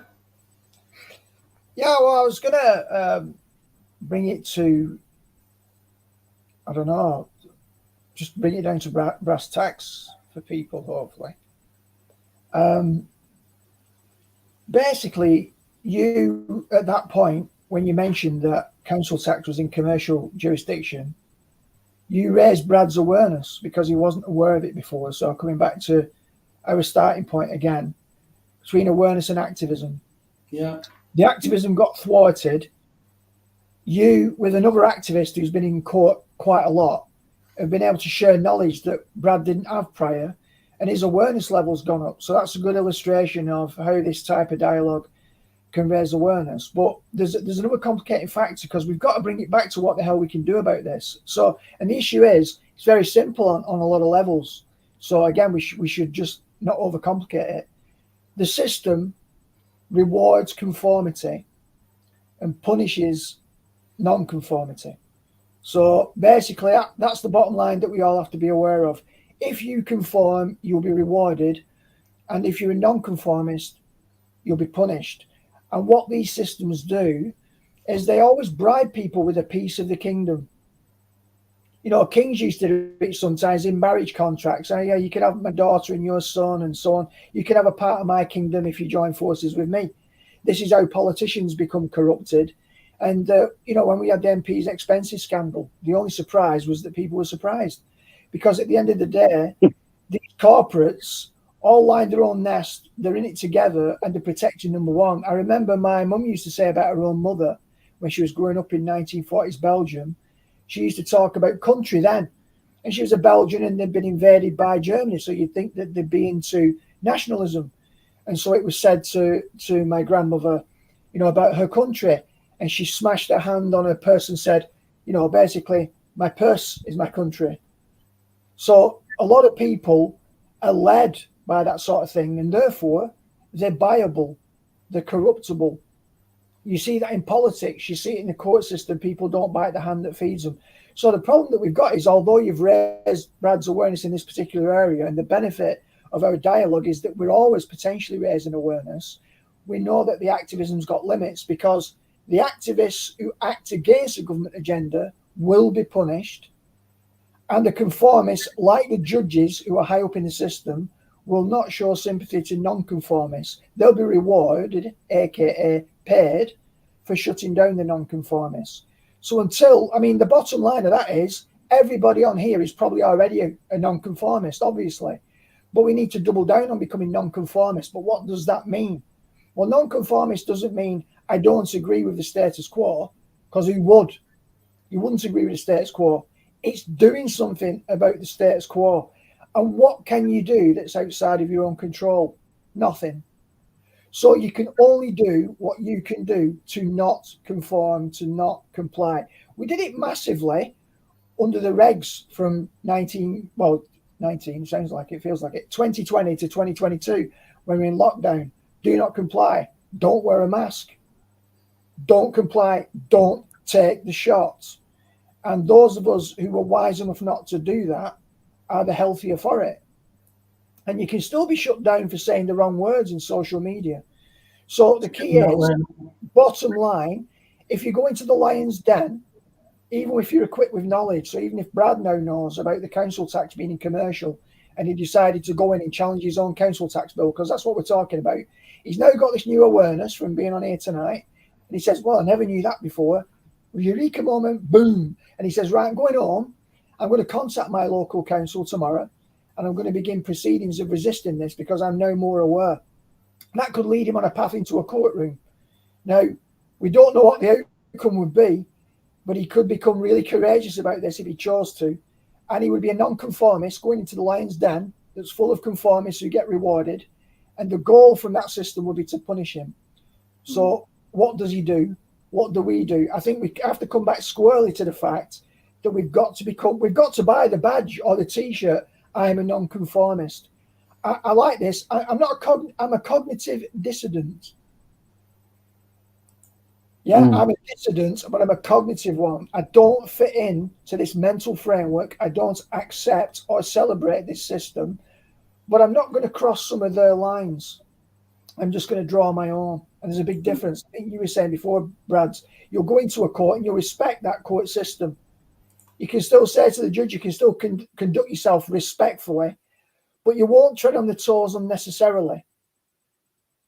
Well, the thing is, the thing that I found in the court system, specifically at county court level, where it's quite amateurish, in my opinion, anyway, it's easy to piss off a judge. And so that's what I always say to people: just keep your mouth shut. Just let the paperwork do the talking, and just say, "Judge, have you read the paperwork?" Because lion's share of the time they say yeah, and they haven't. They don't have enough reading time. They're too busy, and in all honesty, they're quite arrogant. Now, that being said, my experience across the board of the judiciary is actually very good, as best as it can be. But I recognise that they are so stressed. We are coming so Americanized, where we're becoming so litigious and that sort of stuff. I mean, I wrote down about you mentioned about Section 3. I'm intrigued by that. I can't imagine that being the legislation they rely on, but I'm guessing you guys have done loads of research, so you could be right. But I've never heard of that before. But I mean, when I look at the face of law and legislation, I find it's far easier to focus on key issues within the legislation and keep it as small as possible, and you have far more success. That's where I've had success anyway. I've done things I could never imagine. I've got passports revoked from other parents and all this sort of stuff, which I've never done before in my life. And somehow I managed to do it just by doing a bit of research, keeping it very simple, arguing the case, and I get what I want. What I think a lot of people do is they call it paper terrorism in the court system now. You basically bit like what British Gas did to Peter Glastonbury. It's nothing beyond that. I mean, it was I couldn't believe all the shit they produced. It is unbelievable. I mean, maybe Tony's got a copy of their files because I posted them back to Peter. It was unbelievable how much they submitted to the court, and I actually said to the court, "This is just like paper terrorism," because I was using their own words against them, because that's what I hear what the courts say. Where people that argue, like you say, without merit, totally without merit, or frivolous arguments and that sort of stuff. I mean, I remember. Do you remember Ebert? Yes, I do. Yeah. Yes, so, I do. So basically, a civil restraint, as it's now called, used to be called the Ebert order, right? Was built on the back of him, right? He went to the court something like 100 times arguing his repossession, something ridiculous like that, and he went all the way up to the. I don't know if it went to the Supreme Court. I'm not too sure, but it went really high up to the courts, and so they had a thing about how do we deal with people like this, because they'd never experienced it before. No. So he's a Jewish guy. Not that it makes any relevance, but believed that he knew the law more than anybody, quoting all these legislations and all that sort of stuff. Right? So I did not know about him at the time, right? So he contacted me saying, I've got this case, blah, blah, blah. I can't remember what it was, to be honest. And it was quite a simple case, actually, in fairness. And I said, look, I'll do the paperwork for you, blah, blah, blah. And then a judge, so I basically submit the paperwork by my email address. And the clerk contacted me saying, do you understand this guy's got an Ebert order? And I'm thinking, Ebert order? What's that? I've never even heard of it before. So I'm thinking, Ebert, what does that mean?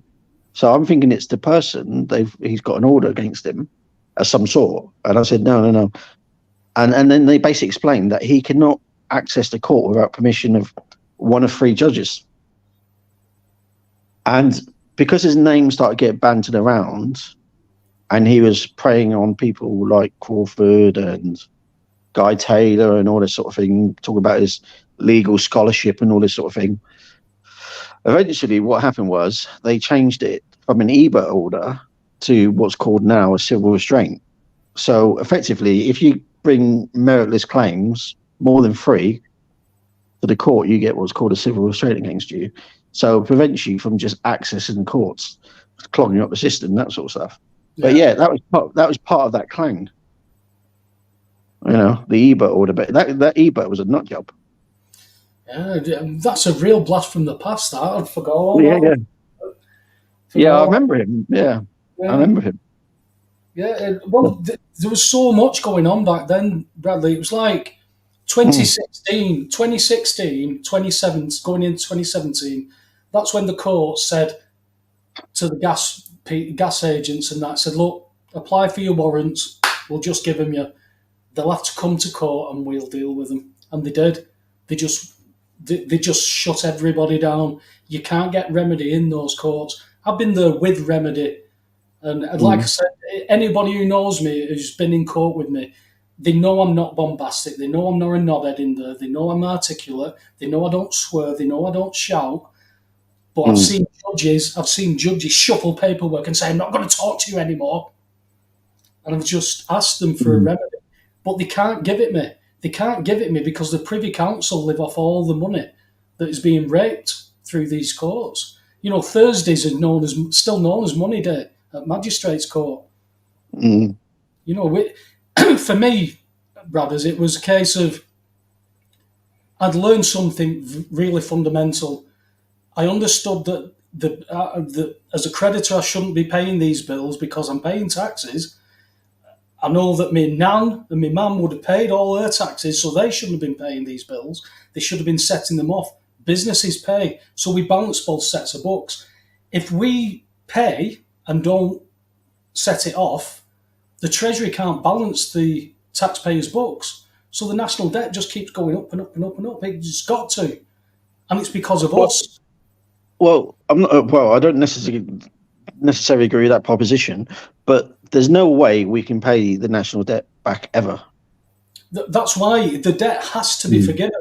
It has to be forgiven, but we should have been setting off.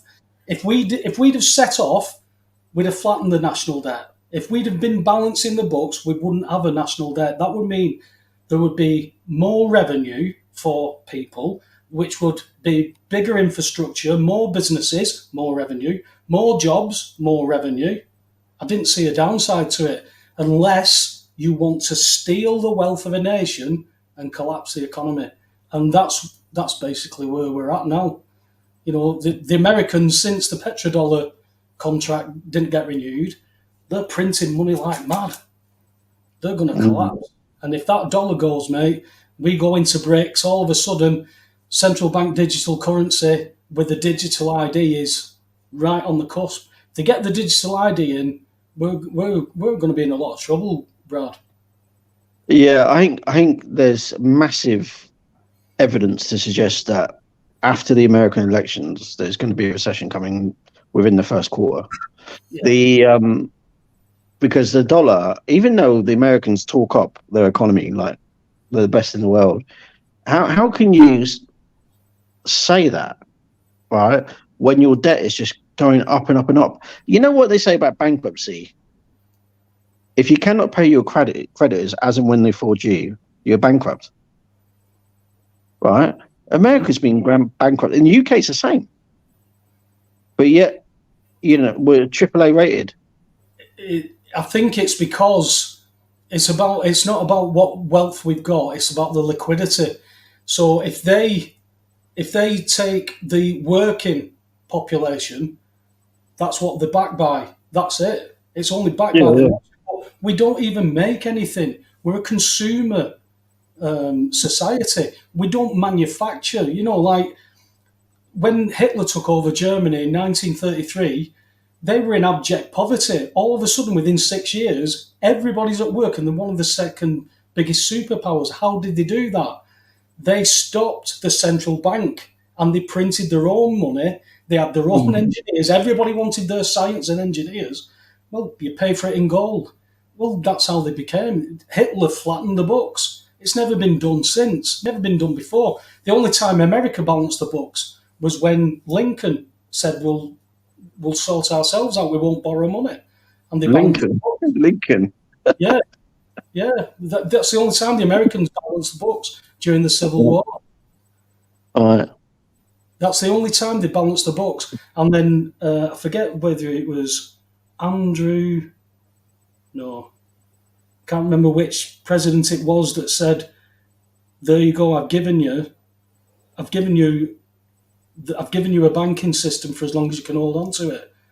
And that was when the Rothschilds said that no, we want the central banking system back in, and it took them up to the Federal Reserve Act. That so they had a balanced nation. They had money coming in, and everything was there.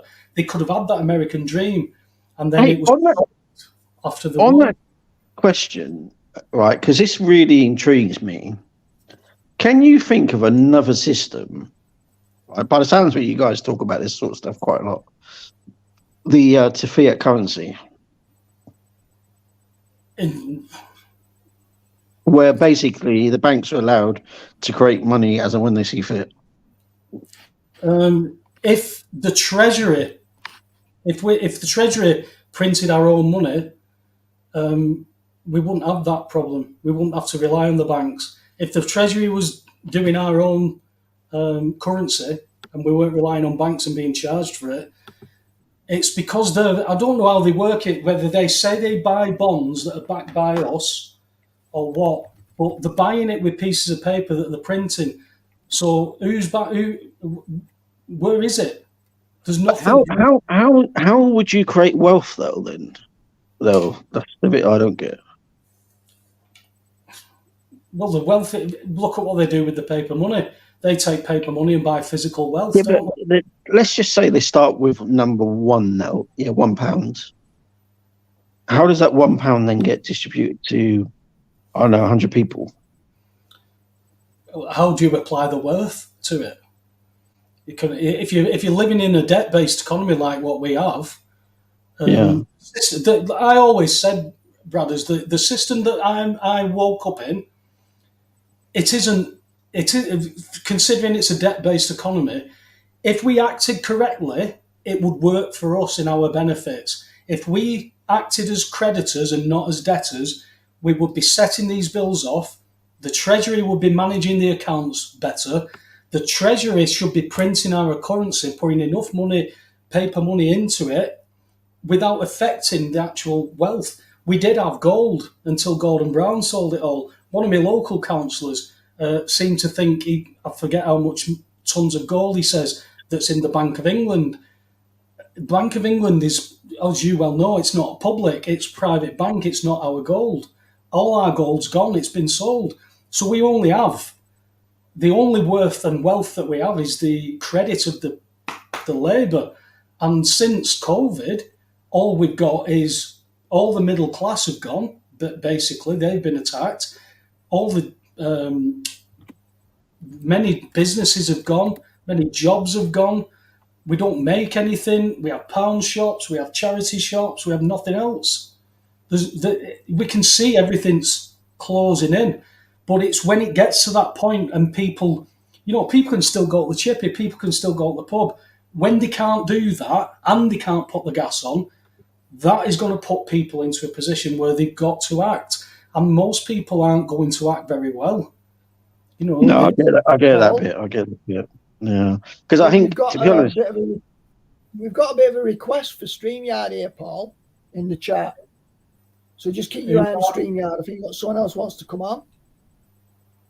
Is it? Who is that? Don't know. But yeah, somebody wants to come on. So I get the point where people literally need to fight for their lives. They're going to do whatever. Any natural human being will do that. Yeah. If you have to, for your family, that sort of stuff, you will do whatever. Because otherwise you do or die. So. Yeah. Are you still all right? Because you said you're on a live at 10. Yeah. What I was thinking about doing is just asking just one more question, if possible. Go on, because I've not joined one of your lives before. I did watch one of your lives, which you sent me, with you and Alex, who I now know as Alex, briefly. What are you currently focused on? What's your current agenda and that sort of thing? What's on your forefront? That's a question for both of you. Alex? Well, I don't think there's an hour, apart from a very loose one. The thing is, you could argue that there's a community issue going on for all those people who value the truth, or a bunch of individuals all non-conforming. And the difference between a bunch of individuals all, say, pulling in their own direction and people coming together is massive. So we were saying before about Paul's going to be delivering a talk a week tomorrow in Hapton, and we're talking about alternative media like the Light Truth paper. We've got to find alternative ways to get awareness into the channels and to sponsor activism. But it's a big question about action strategies, because there's a big part to play for faith community, because a lot of people are demoralised. There's been a demoralisation strategy going on in the culture war for a long time. So there's a sense of collective action that we can take, raise awareness, act. Individuals can act. We can encourage each other. But the question is there any spiritual dimension to this? Because, from a Christian point of view, we hear a lot of the time that we don't fight against flesh and blood. We fight against principalities and powers of wickedness in high places. So no matter what you think about human evil, there's all that sort of cohort of people who believe there's something deeper going on. So there's so many different entry points into this. So my perspective is kind of a cocktail of all of them. I think we've got to have a new spiritually integrated humanity, which is focused on knowledge acquisition, awareness, taking responsibility, communicating clearly with one another, developing higher standards, holding each other to higher standards of ethics and values, because we've got to raise the quality of our consciousness.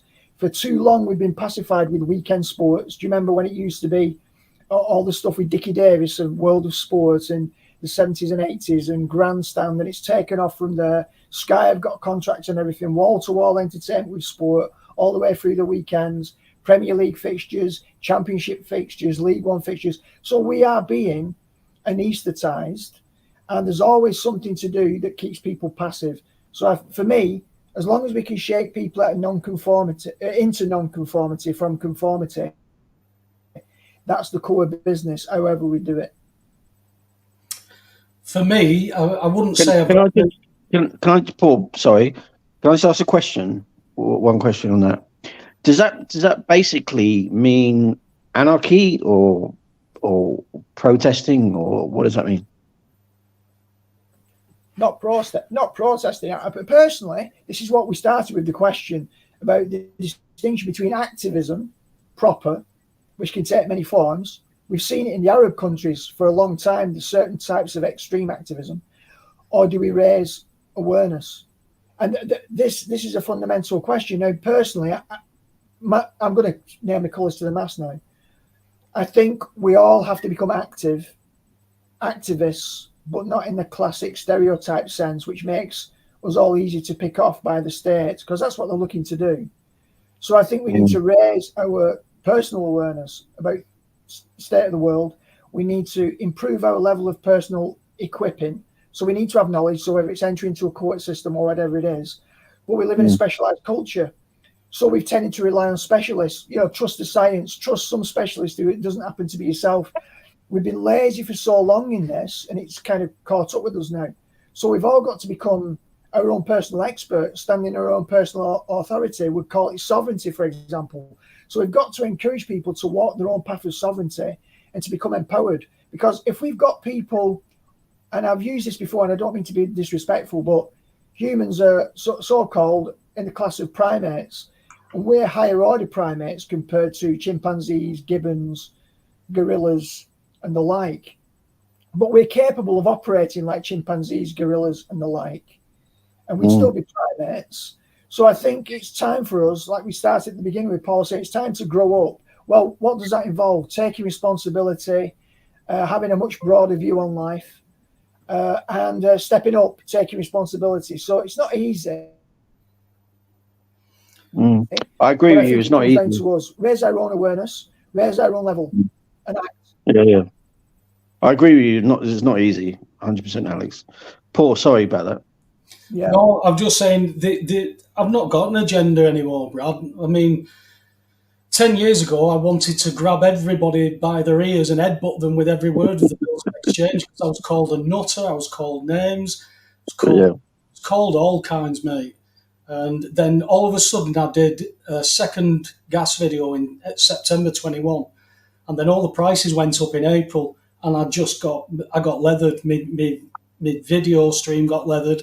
I got questions. Everybody wanted this quick fix now. What button do I press, Webby, to make it all go away, type thing. So for me now, I mean, me and Alex have. There's been a few people that have constantly gone on at me to try and start this podcast back up. I did a few years of my own podcast. I did quite a few years on Raconteurs News as well. And it was all the same stuff we were talking about. 10 years ago we were talking about this stuff. It's only now that it's knocking on people's doors, and people can't pay. They can't just keep paying anymore because they've got nothing to do that with. It's all being stripped away. So these people are now being put into situations where they're going to react to their abilities. Well, that's what they want. So they built it up and built it up and built it up, and people are now going into courts or attempting to go into courts, but they're using stuff that I'd seen 10 years ago that doesn't work. Standing in a commercial court saying, I'm a man. What are you doing? Paul, Oh, wow, that's nuts. Yeah. on this score, we've got to overcome the mass hypnosis. Do you remember the movie? Obviously, everyone does. Life of Brian. Do you remember that time when they're all gathered outside Brian's window, and he said, "You've got to think for yourselves," and they'll say, "We've got to think for ourselves." So they're copying him, and it's like they're already being entranced. So at the very moment they say, "We've got to think for ourselves," they're not thinking for themselves. They're parroting, and this is the power of the hypnotic. And, you're all individuals. We're all individuals, right? So Sorry, at the end of the day, Paul, you can corrupt sorry. anything just by entrancing people. Sorry, let me just quickly text these other people that they're going to be half an hour late. Hold on. Bear with me. No worries. I'm gonna bring Taylor up. Brilliant. Fantastic. The more the merrier. And thanks for everyone contributing on the chat as well. It's much appreciated. If your voice hasn't been heard on the live, it's very important that you contribute in the chat. So we'll try I can't see any of your chat, by the way. On the YouTube. Are you on the YouTube or just in the StreamYard, Brad? I haven't a clue, to be honest. Well, I haven't got a clue either, because I can see the comments from YouTube in this chat, and I don't understand why you can't. Because you're the host. Only the host can. Alex has got YouTube open. That's how he's reading them, Brad. Yeah, Taylor, how you doing? Doing all right, Webby. It's been a while, man. You doing all right? I'm doing okay, mate. Don't mention the Holocaust. I'm not. I won't get you. I'm not trying to get you kicked off YouTube. Thank you. Nice to meet you, by the way, Taylor. Nice to meet you too, man. Taylor, this is Brad. Bradley, this is Taylor. He used to come on Raconteurs News a long time ago. He's Washington. Where? It's not Washington DC. It's Washington State. Washington State. That's it. Near the Seattle. Can you get kicked off on YouTube then? Oh yeah. Oh yeah. Yes, you can. I've already had. Mate, I've had. It was only 2 weeks back. I had one removed. 52 seconds in for misinformation. We were talking about COVID. We were talking about COVID, and it was medical misinformation. The algorithm just picked it up and just deleted the entire video. Fortunately, I've got it saved, but yeah, they're looking for everything on the algorithms now, Brad. It's annoying, isn't it? Oh yeah, you can't speak. Everything's right. How does mainstream media get away with it, talk about COVID, and you're not allowed to? Because they told the party line, don't they? They told us to wear masks. They told us that we needed these injections. They told us that everybody's going to die if we don't. They made us watch our nan die through a plate glass patio door and stuff like that. I couldn't get my head around that. If my mum had still been here, and she was, there's no way I would not be hugging my mum. No bloody way. I couldn't understand the hysteria, but when I thought it was just basic common sense, but people who I thought had common sense completely lost it. Just one thing you mentioned, right? I understood recently, right? British Gas are no longer getting warrants for people's properties now. The courts have stopped it. Is that true? Not sure about British Gas. I do know that was a court case over mental health issues being harassed and stuff like that. But I'm pretty sure they're still getting them, mate. I know Utility Warehouse and Eon and Scottish Power are still getting warrants. So I think British Gas just did it to the wrong people. The thing is, though, they don't care about the mental health thing.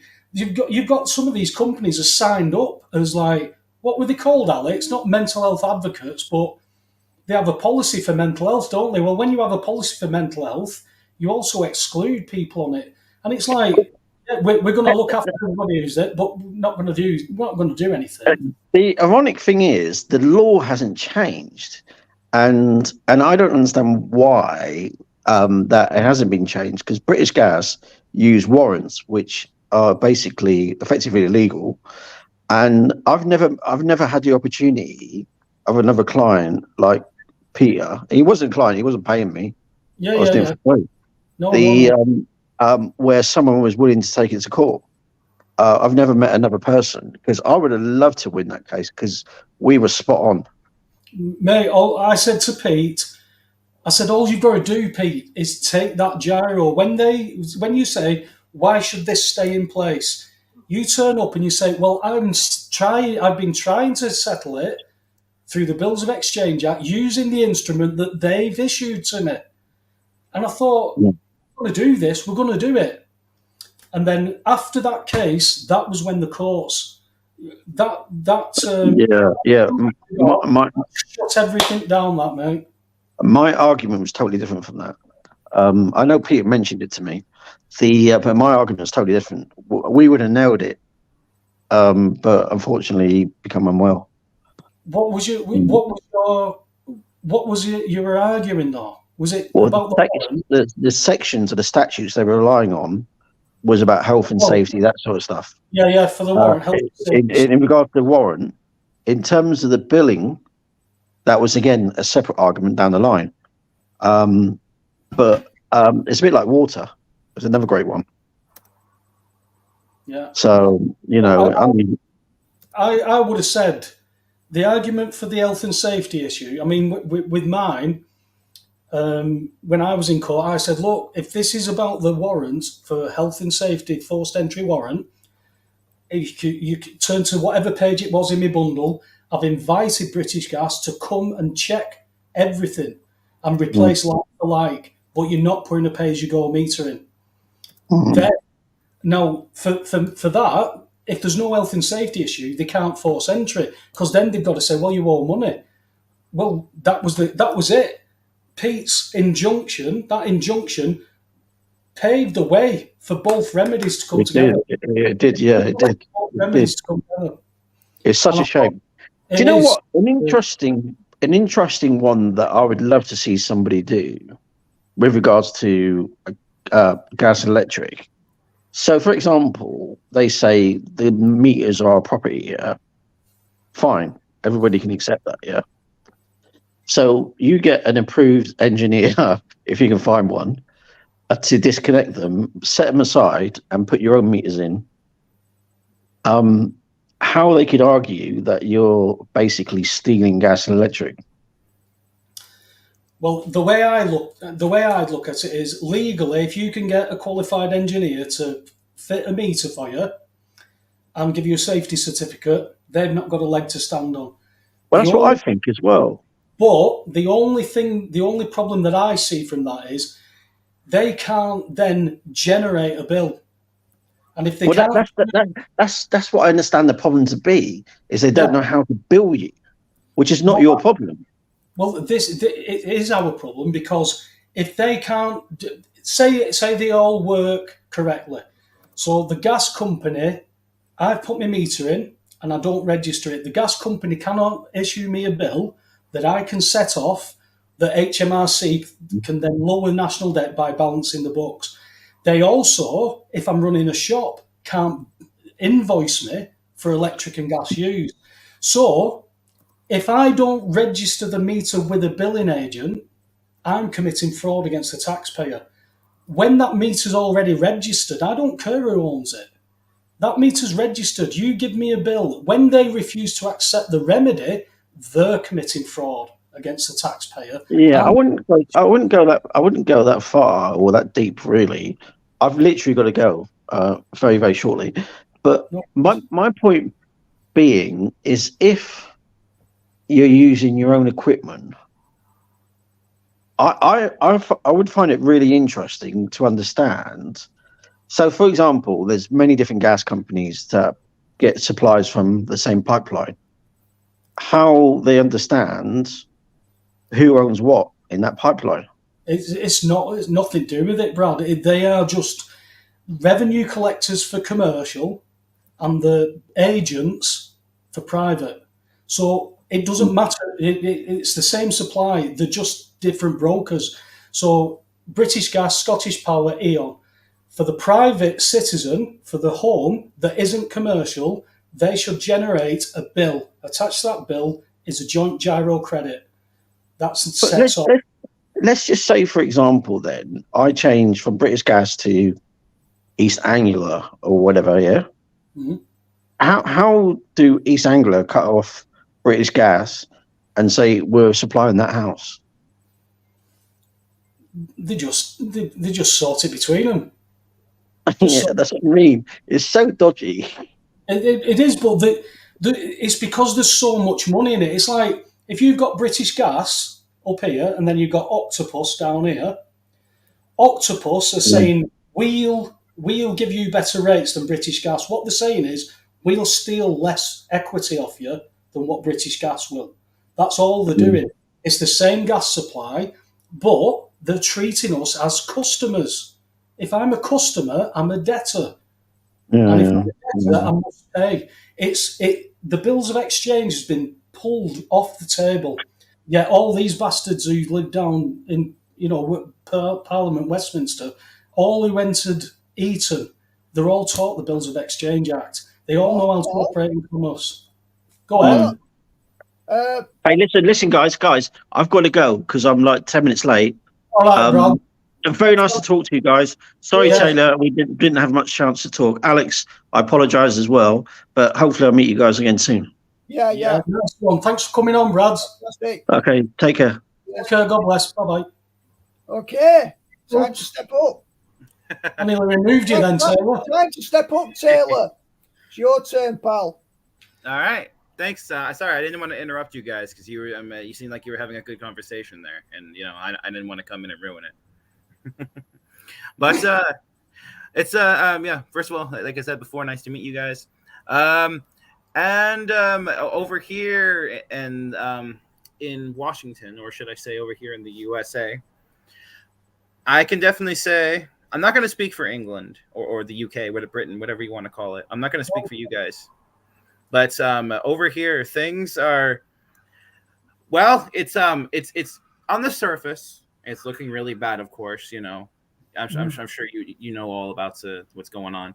But if you look beneath the surface, if you learn to do decrypting, if you learn how to understand how things really are working out, you can learn that things are actually looking really up over here. They're looking up worldwide. Did you say they're looking up over there? I would say things are looking up, as in things are looking like are getting better. Wow, I thought you were giving up for an economic collapse. Oh, we're getting an economic collapse, but it's looking up. Well, here's the thing. I'll try to. It's like I said in the chat. It's something that takes a long time to explain, and it's something that you have to do a lot of studying to understand. Because, as you know, I have a lot of free time. Ever since Raconteurs News fell apart, and unfortunately, and God bless Jason. Good man. But I've ever since then I've been doing studying on the deep state. I've been doing some studying on what's called the White Hats. You ever heard of them? Yeah. Tell us. All right. Well, first of all, I will. This might.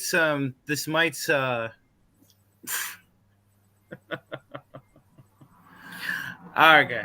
Here, I'll use the. If I mention them, I'll just say the people with the small hats. That's the best. Maybe that's the better way to put it, so you don't get flagged by YouTube. But anyway, so.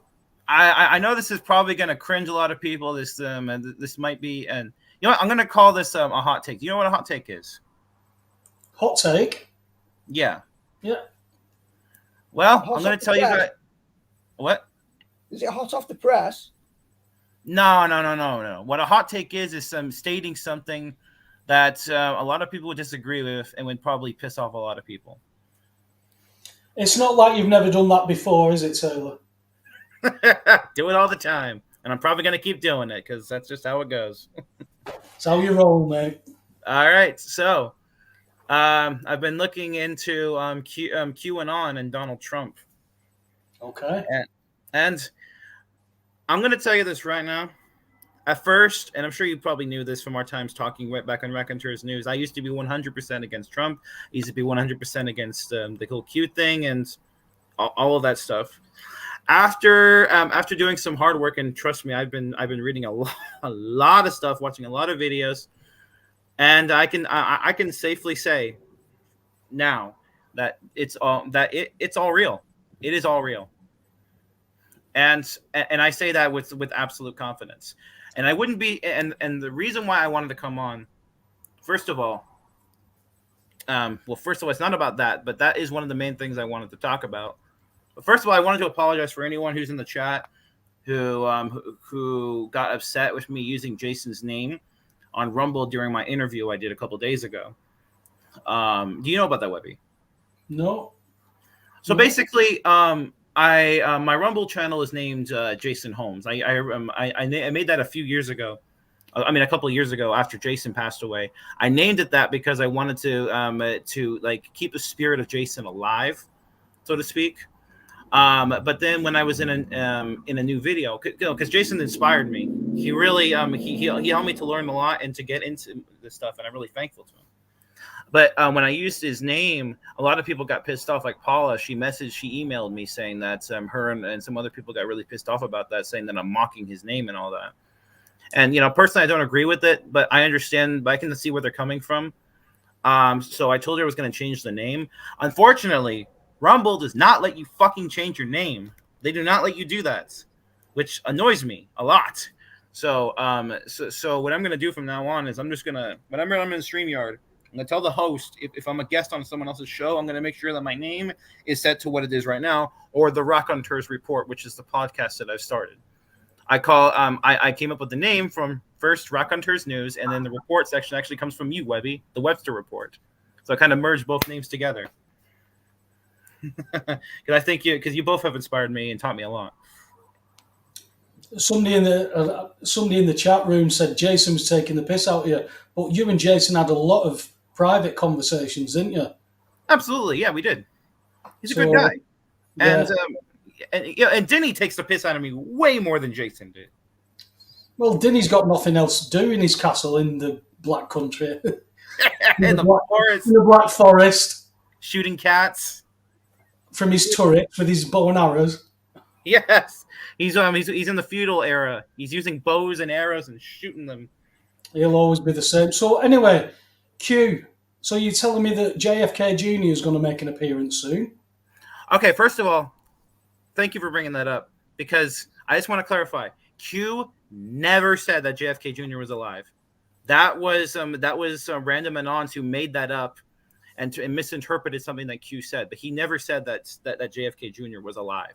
In fact, he was actually asked if he was alive, and Q said no. So there you go. I don't know who started that whole thing, but whoever did, you turned a lot of people off. I'm sorry. What's the thing that's true then? What you're telling me? Well, first of all, have you read any of the Q posts? I can't say I've read them, but I didn't know a bit about them. But if you've read them, you should be able to sum them up and tell us. Yes, essentially. Well, there's thousands of them. There's thousands of them. So if you want to read them all, it's going to take a while. But the main things, if you want absolute proof of, land hats are just little hats. Hey, I'm the one that's supposed to be using that term. But yeah, so if you want some easy proofs of Q, oh my goodness, there's several examples that instantly prove that it's real without even going into the financial and political aspects of it. First of all, Q predicted and even boosted about the death of John McCain, and and this is backed up by mainstream people who slipped up on the mainstream media and admitted that he was executed. Q said about a month or so before he was announced dead, that No Name, that's what they refer to him as Trump does as well. He doesn't use his name either because was a disgusting man. I'm sure you know about him, right? So they and so Q told us in a post about a month or two before he died the exact day he was going to be revealed, and he said it was going to be Dog Day, National Dog Day. And look what happened. National Dog Day comes out. His name is all over the news on National Dog Day because he was a dog, essentially.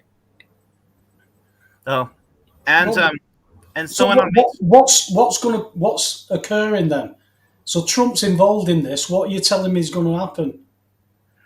Well, okay. First of all, I want to address the elephant in the room that a lot of people might have, and the idea of, oh, if Trump is real, if the White Hats are real, why didn't Trump just get rid of them all in his first term? And the answer was he couldn't.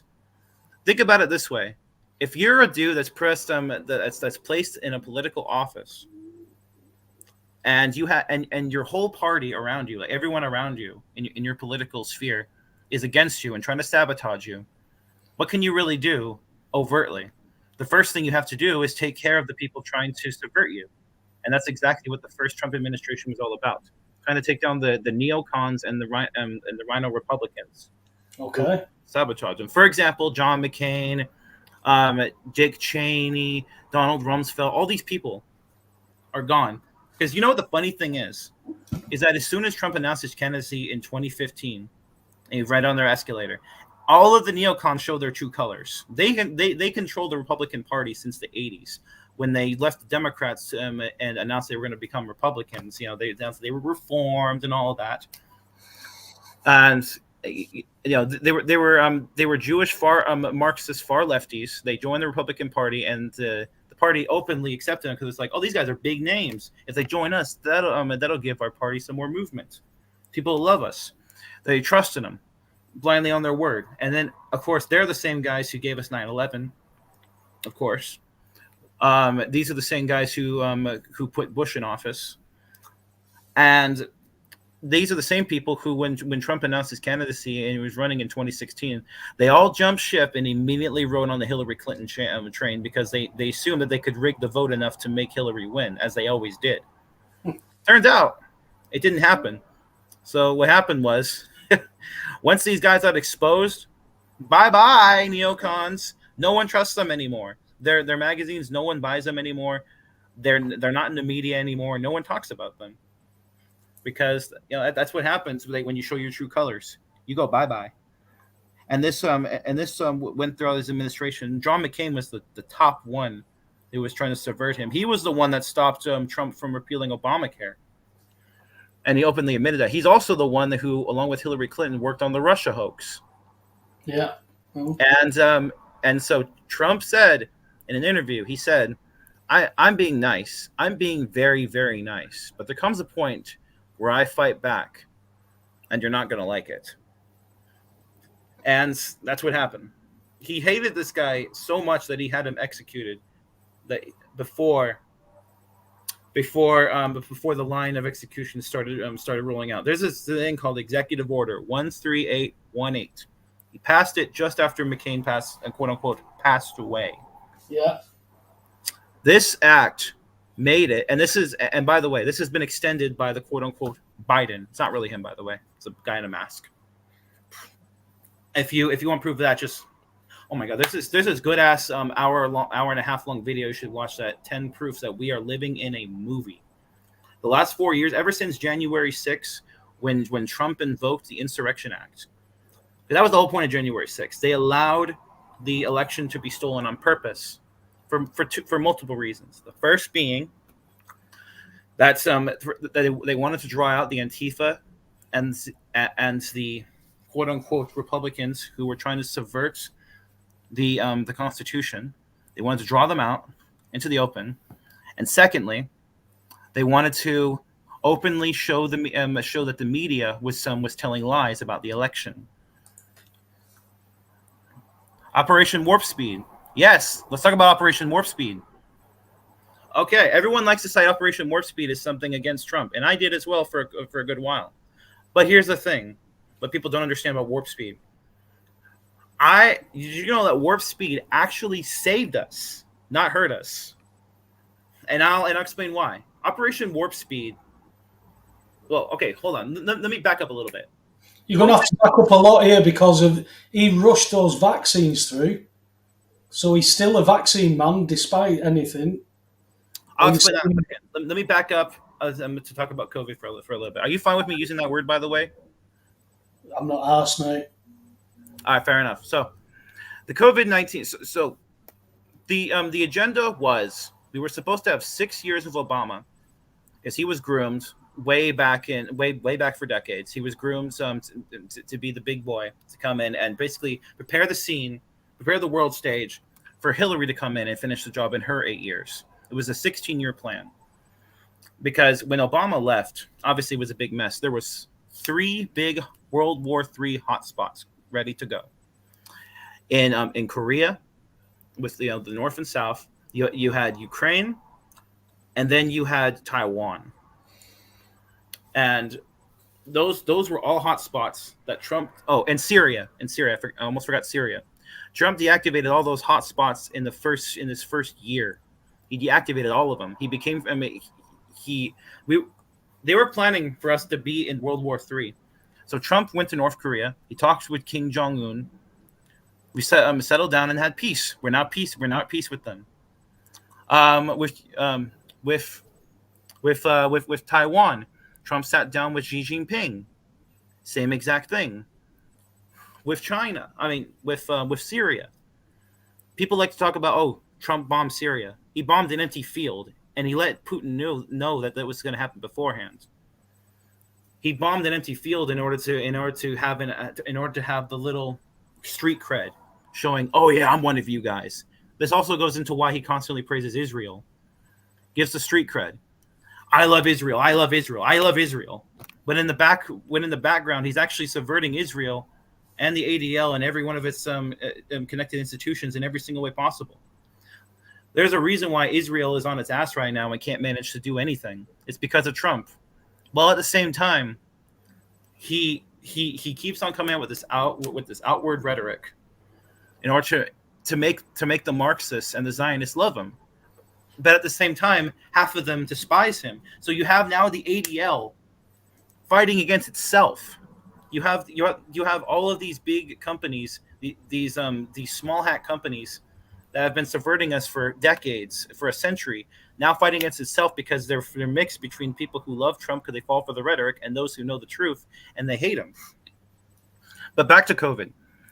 So the original idea of COVID was that we were supposed to be locked down for 5 years, and you can find this out even in mainstream media sources. And we were going to have forced injections with microchips in them, which would have killed off a good portion of the population. And then we were going to trigger Syria, Ukraine, and Korea, and Taiwan into a World War III scenario, and we were going to get our Great Reset. However, what Trump did, as far as first with COVID, was the reason for Operation Warp Speed was so we could get these military approved injections out fast, so we can get the lockdowns over with as fast as possible. And he did not require people to take them, and he openly advocated for ivermectin and hydroxychloroquine. I probably pronounced that wrong. And he was even shamed for it by the press, but he still did it anyway. Does this all make sense? I'm following you. Okay. Following you. All right, good. Sorry, I sometimes talk a little fast. So if you miss something, all right, thank you. So now, so that's Operation Warp Speed. It was what we've been living through for the past 4 years with all the immigration, with the economy, and all that is just a sample of what we would have had if Hillary and the black hats, the deep state, had gotten their way. And the reason that they're showing us this controlled this controlled environment version of the events that was to come, which is why we have all these scare tactics, like, say, for example, it's looking like World War III is going to break out, with Israel and Gaza and all that. The whole Gaza thing is fake, by the way, all fake. There's a Twitter account called Gazawood, who, while they blame the Palestinians for this, they show countless pictures and footage of fake blood, crisis actors. It's all a show. It's all a movie. Because Israel. So let's break this down then now. So Trump gets back in charge. What are you saying then will happen with Israel? Well, so first of all, Trump is still commander-in-chief. He's not the president, he's commander-in-chief. There's a difference. Biden is nothing more than an imposter in a mask who works who works for the White Hats. If you want proof of that, I don't know if you've seen any footage of Biden. Look at the necklines. I've seen them, mate. But are you telling us that you feel that Trump is the savior? Trump is the public face of the savior. The real savior is being the military.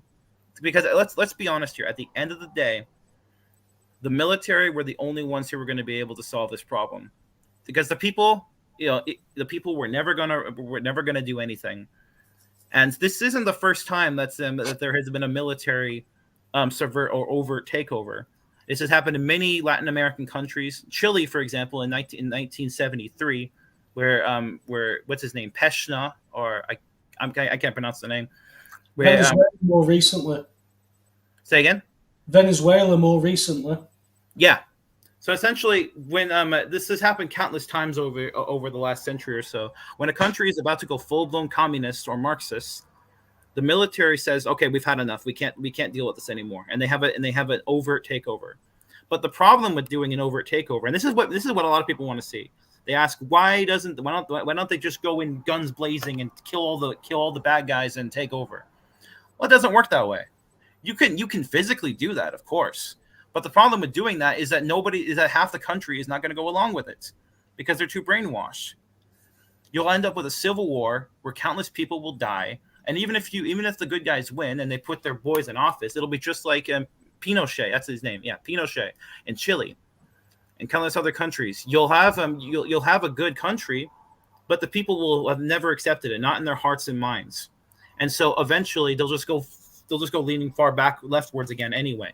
Eventually, and so with this is the most sophisticated military operation in the history of mankind, and I'm not hesitating on saying that because it really is. It's about cryptology, it's about subversion, and right now all the bad guys are dead. Joe Biden, Hillary Clinton, Bill Gates, they're all either dead or they're in Guantanamo Bay. If you want proof of that, again, look at the necklines. You will see the masks. The face, the skin masks that these people have on. Kamala has it. I have seen instances with them. Yeah. Yep. Elon Musk, or should I say Elon Musk? Has anyone wondered why Musk was such a globalist, such a one worlder before? But then a few years ago, he suddenly changed his tune and is more MAGA and more and is red pilling countless people on Twitter. Or X now. It's because it's not him. He's been replaced. It's definitely not. Musk or not, it's definitely not Biden. Who used? Yeah, it's not Biden. It's not Musk. It's not Kamala. When you said about it being a movie, I can see a movie being played out in America, but I don't see. It's such a shoe-in for Trump. Trump's going to be your next president if there's another president, right? And I think October and November this year, you're going to see some big stuff this year in your country. Yeah. That's why we've been seeing so much big stuff this year already. I mean, we had the quote unquote assassination attempt. Fake, by the way. He took it was literally like a WWE freaking shot right there. He took the blood pack, put it on his ear, and there you go. If that was a real bullet, even if it just grazed him, that ear would have been disintegrated. Well, again, this is what happens. We see things like this, and when somebody uses common sense and asks questions like what you just said, they're normally rallied, they're normally volleyed all over the place. If you ask absolute common sense questions about 9/11 or the JFK shooting, just absolute common sense questions, you're shouted down. I don't. What's your take on this, Alex? Because I can't. I can only see. I can only see the world going one way at the minute. It's got to go to a World War III. It's prophesized. It's got to be. My take is that simulation theory is very double-edged because there's a French sociologist who died in 2007, and his work was used to inspire the Matrix, called Jean Baudrillard. And he talked about hyperreality. So this idea about, he called them simulacra. There have been simulations that are representations of reality, and we live in the representation. And at one time, before media became really entrenched, we lived in reasonably accurate representations of reality. But over time, these have become increasingly bad faith, and now they're moving to like totally false, largely.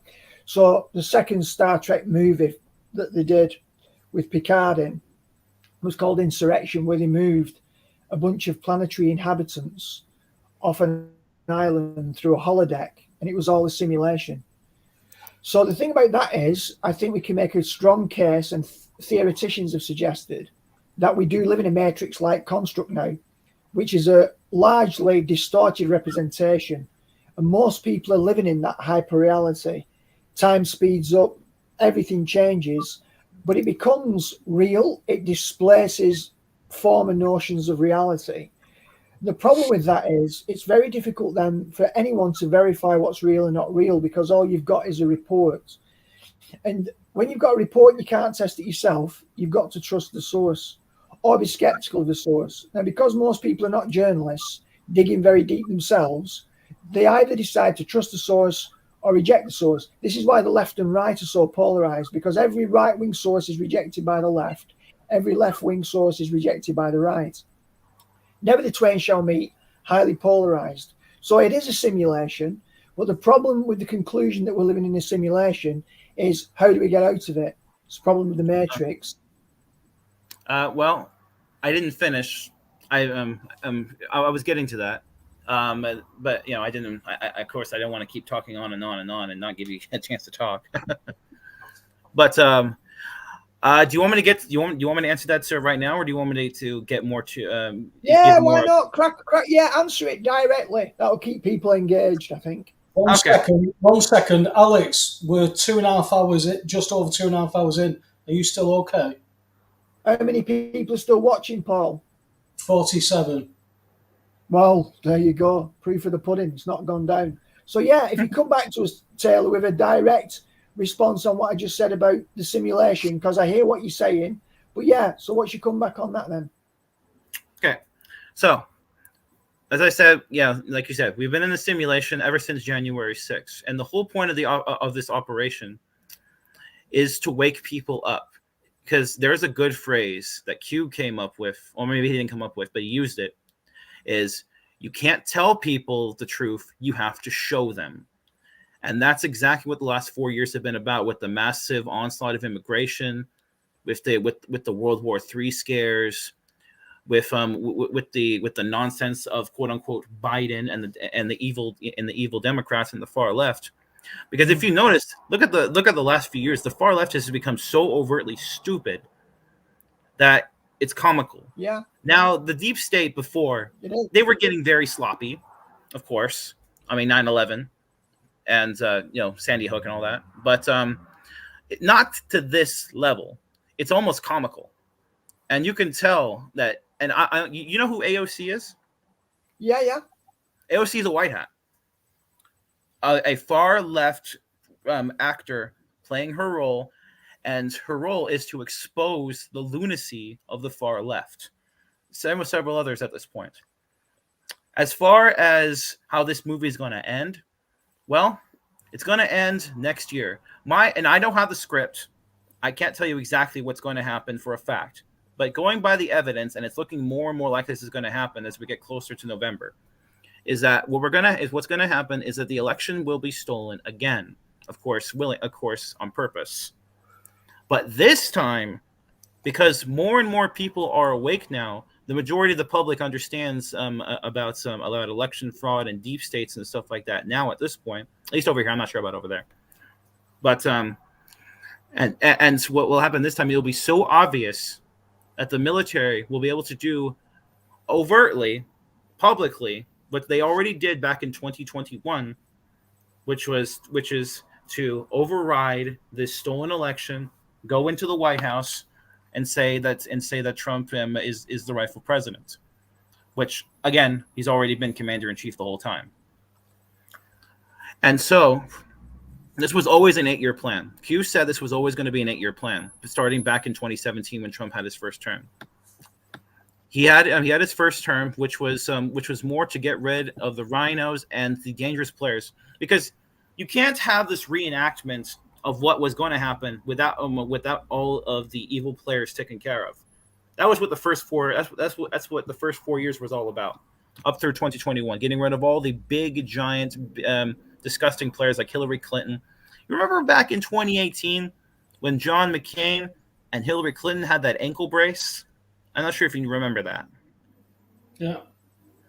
Yeah, and then for some reason, Hillary Clinton, yeah, she got it by quote unquote walking up the stairs and broke her foot or broke her toe, or whatever. And then John McCain's, people noticed it, and they swapped it to the other leg, and he said, "Oh, I did it to let my other leg feel some air," or whatever he said.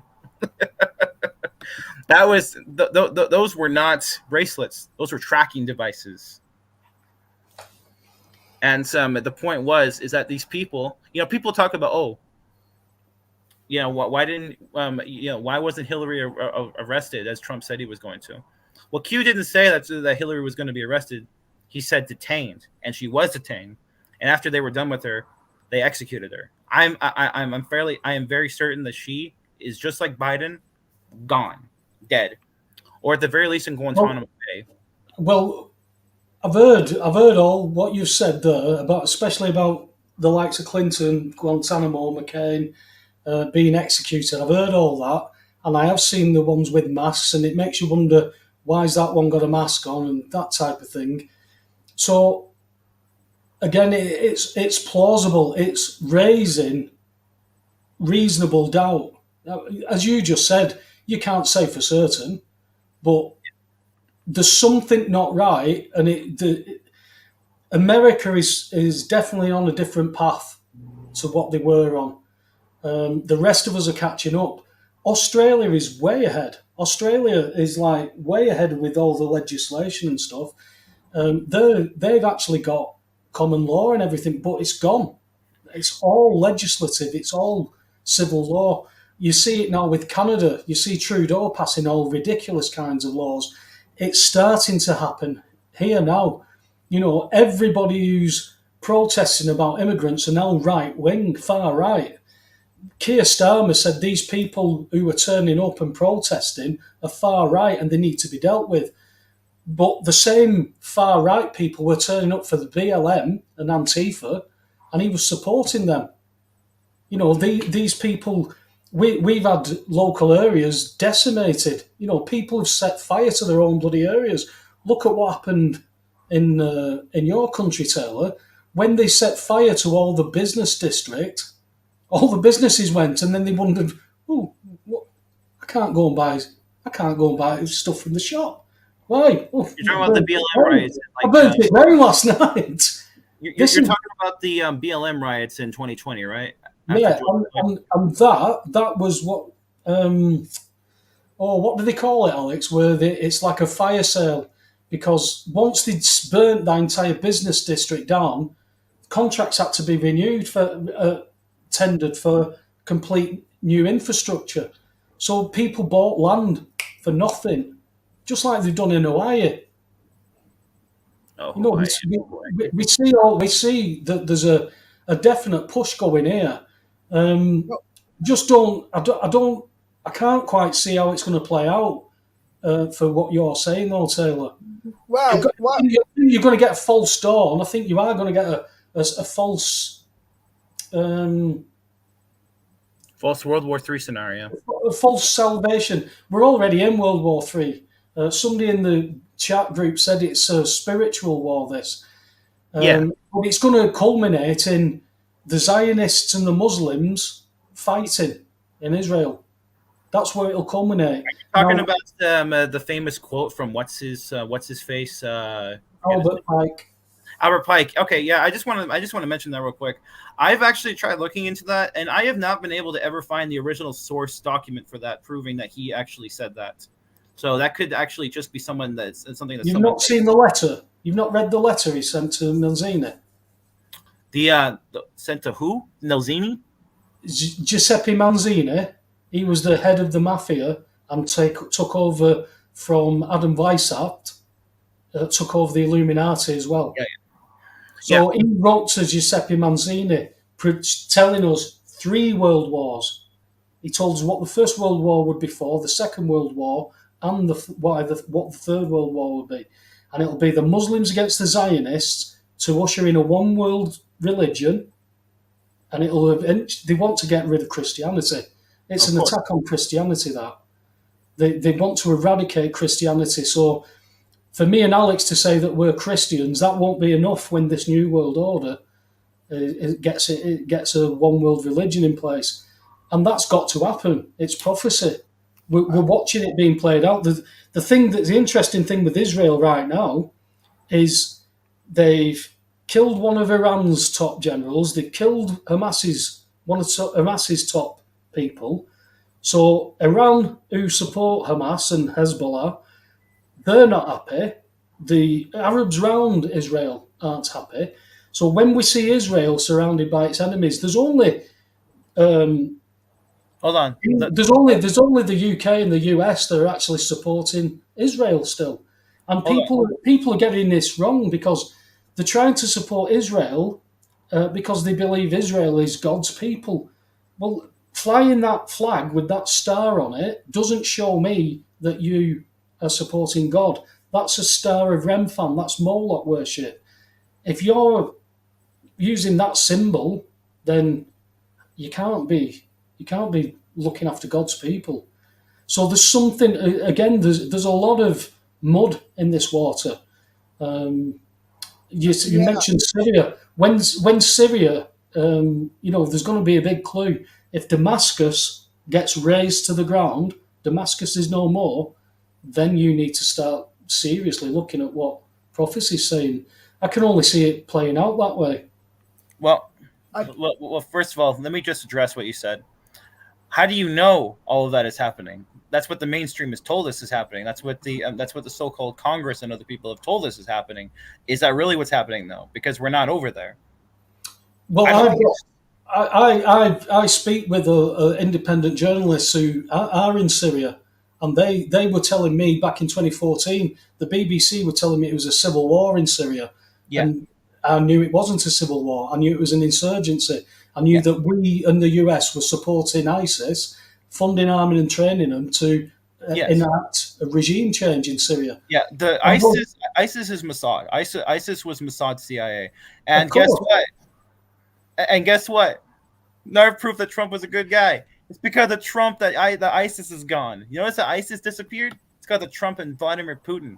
Because what happened was, of course, like you said, they were trying to take down Syria. They wanted Assad really badly, just like they got rid of Gaddafi and many others. Here's the thing. Trump defunded them, and this is in mainstream media in the New York Times. You can see it. He defunded, he stopped the funding for the moderate rebels in Syria, aka ISIS, because we were funding them. And without their funding, where are they going to go? Nothing. They got nothing. Meanwhile, Putin is bombing them on the ground physically. ISIS is so that's what happened to ISIS. Trump and Putin, they got rid of ISIS working together, and that's what. And they saved Syria. They saved Assad, and now Assad is and now Syria's rebuilding. They're working with Russia. They're working with China and Iran, and things are getting better over there. They're even holding war game exercises together.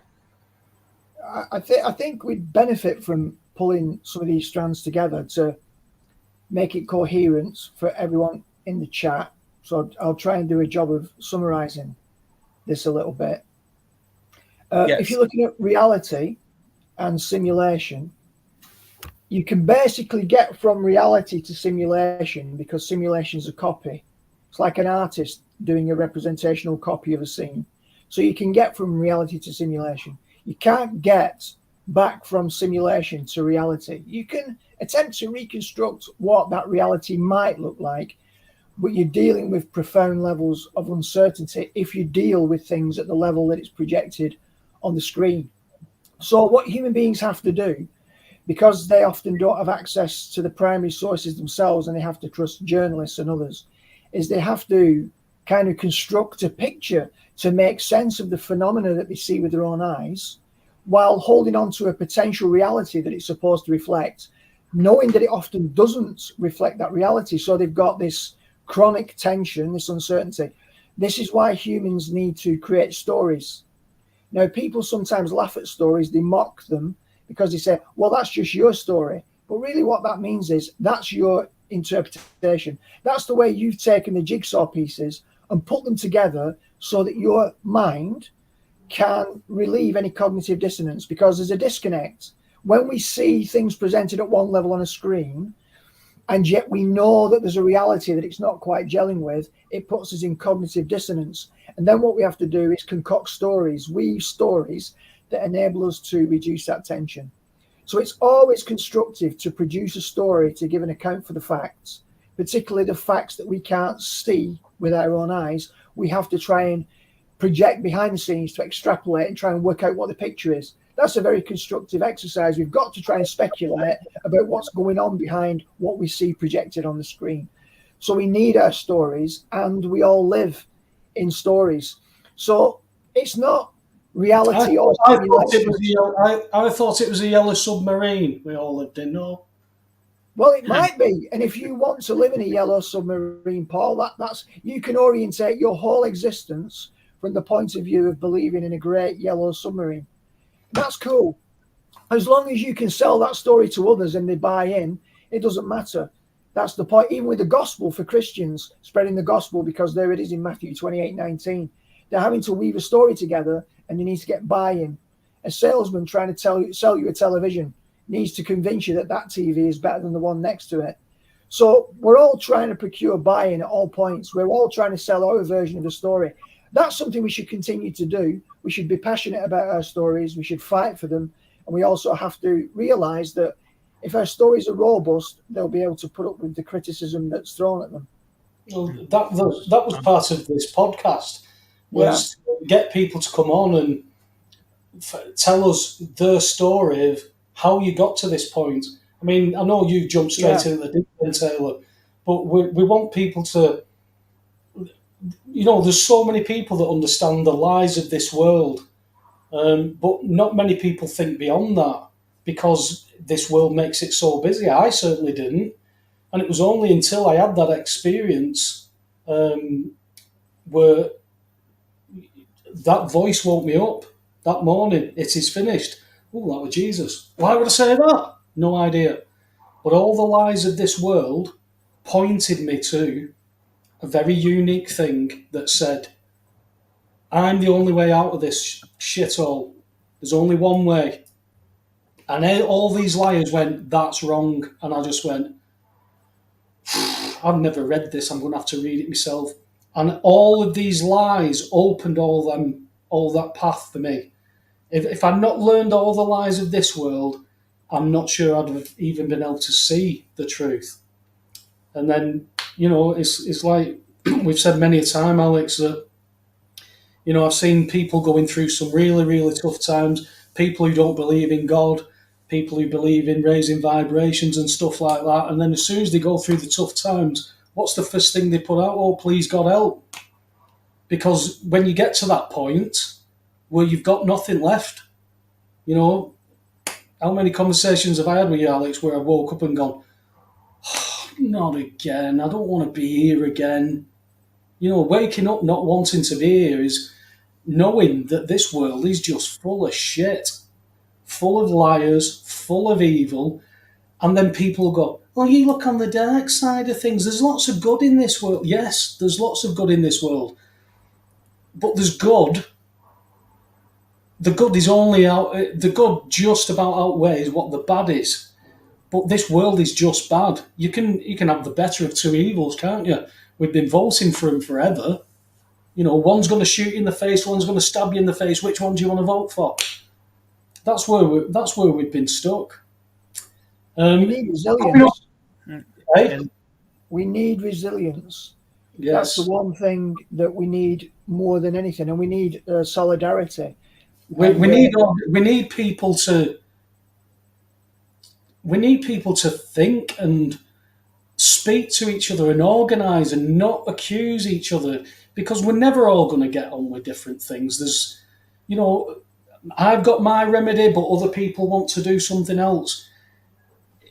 It's like when Bradley was on, with what Bradley had for that for the High Court with Pete and that remedy, you put them two together in that High Court injunction, everything changes. Everything would have changed. I'm conscious, Paul, like you were just going to draw attention to the 3-hour mark. I'd just like to thank everybody who's stuck with us for the best part of 3 hours. If you've been here for the whole hog, it's been a really good conversation, and thanks to both our guests who've come on. There will be others, obviously, in due course, and it's good to see we've had a steady figure in the mid to late 40s.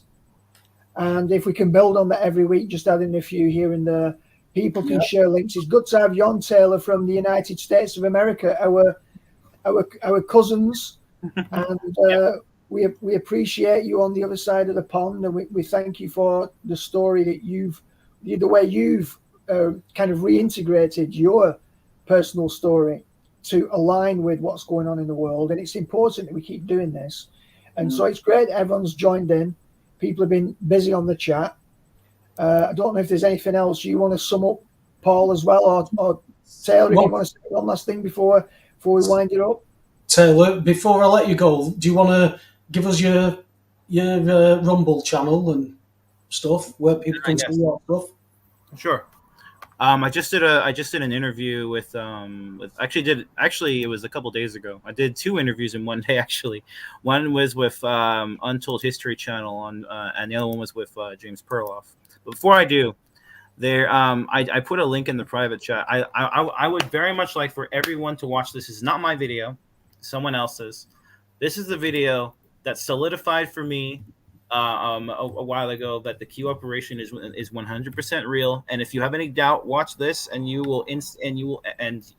if you put all your biases aside and just look at the evidence and the facts, you should hopefully come to the same conclusion.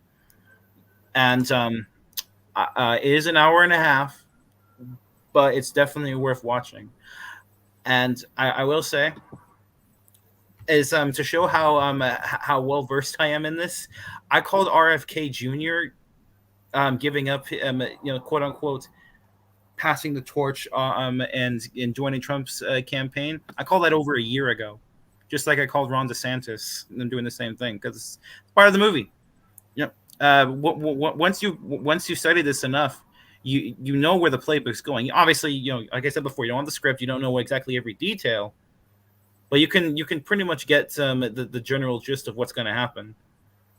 And I would highly recommend that everyone put your personal biases aside and watch this video, and if you come to the same and if you can understand the operation and all that, do some studying, read the Q post, and also go watch this guy called Mike King on Rumble. He has his own website called Can you put the link in the chat, please, Taylor? You've been asked for. Where's the link to the video?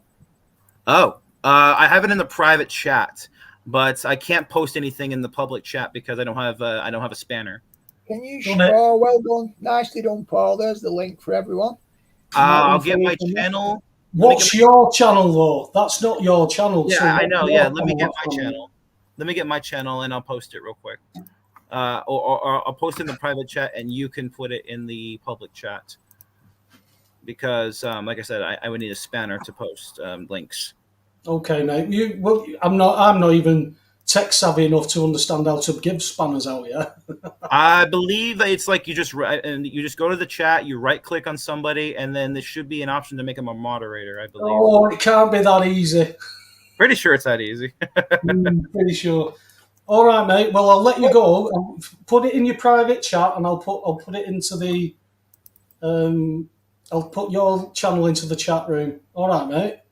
Okay, here we go. I posted it right here. This is a video from my channel. Okay, I'll post that up, mate. I'll like I said, you're welcome to come back on when we're doing open nights again, mate. So hopefully, look forward to seeing you in the chat room next week, Taylor.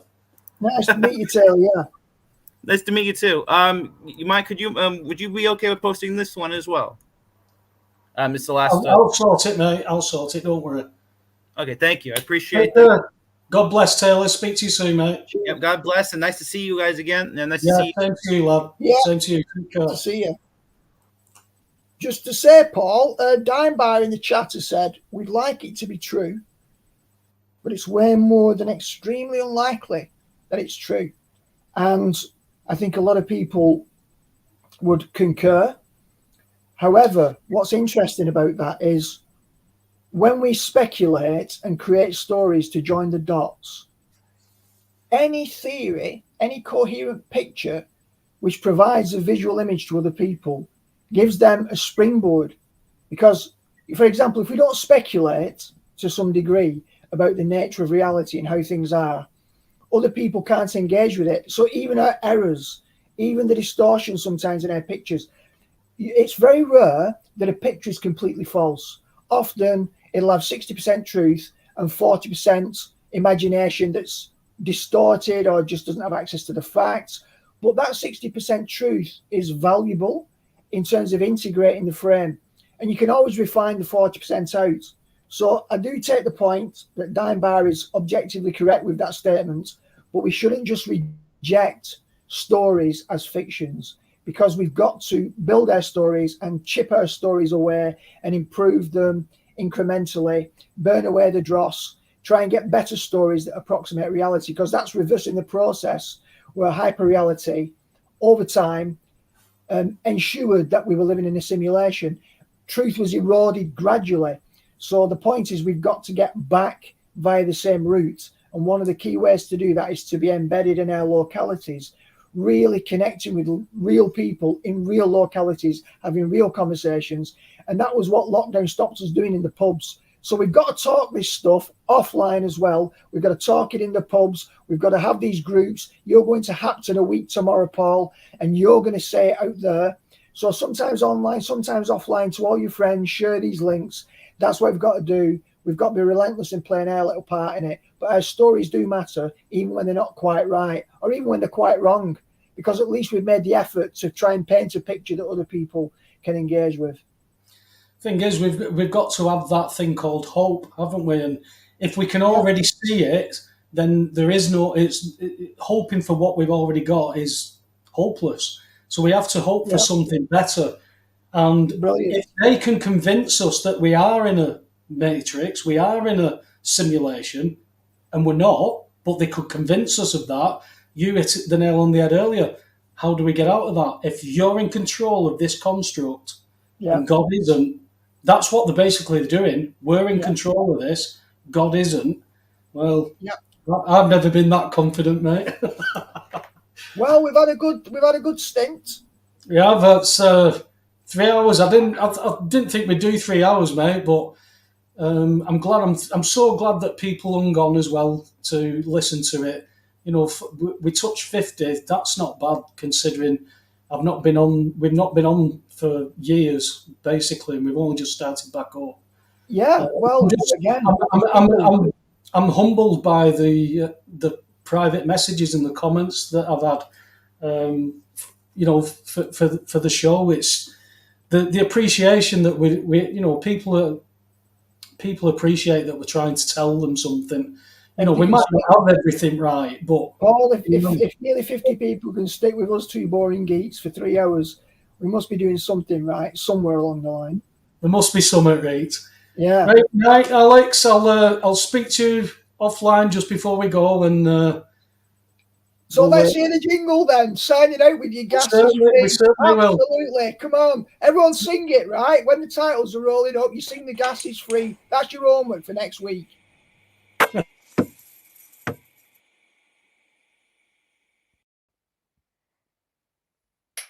Your gas is free, your gas is free in a gas-based economy.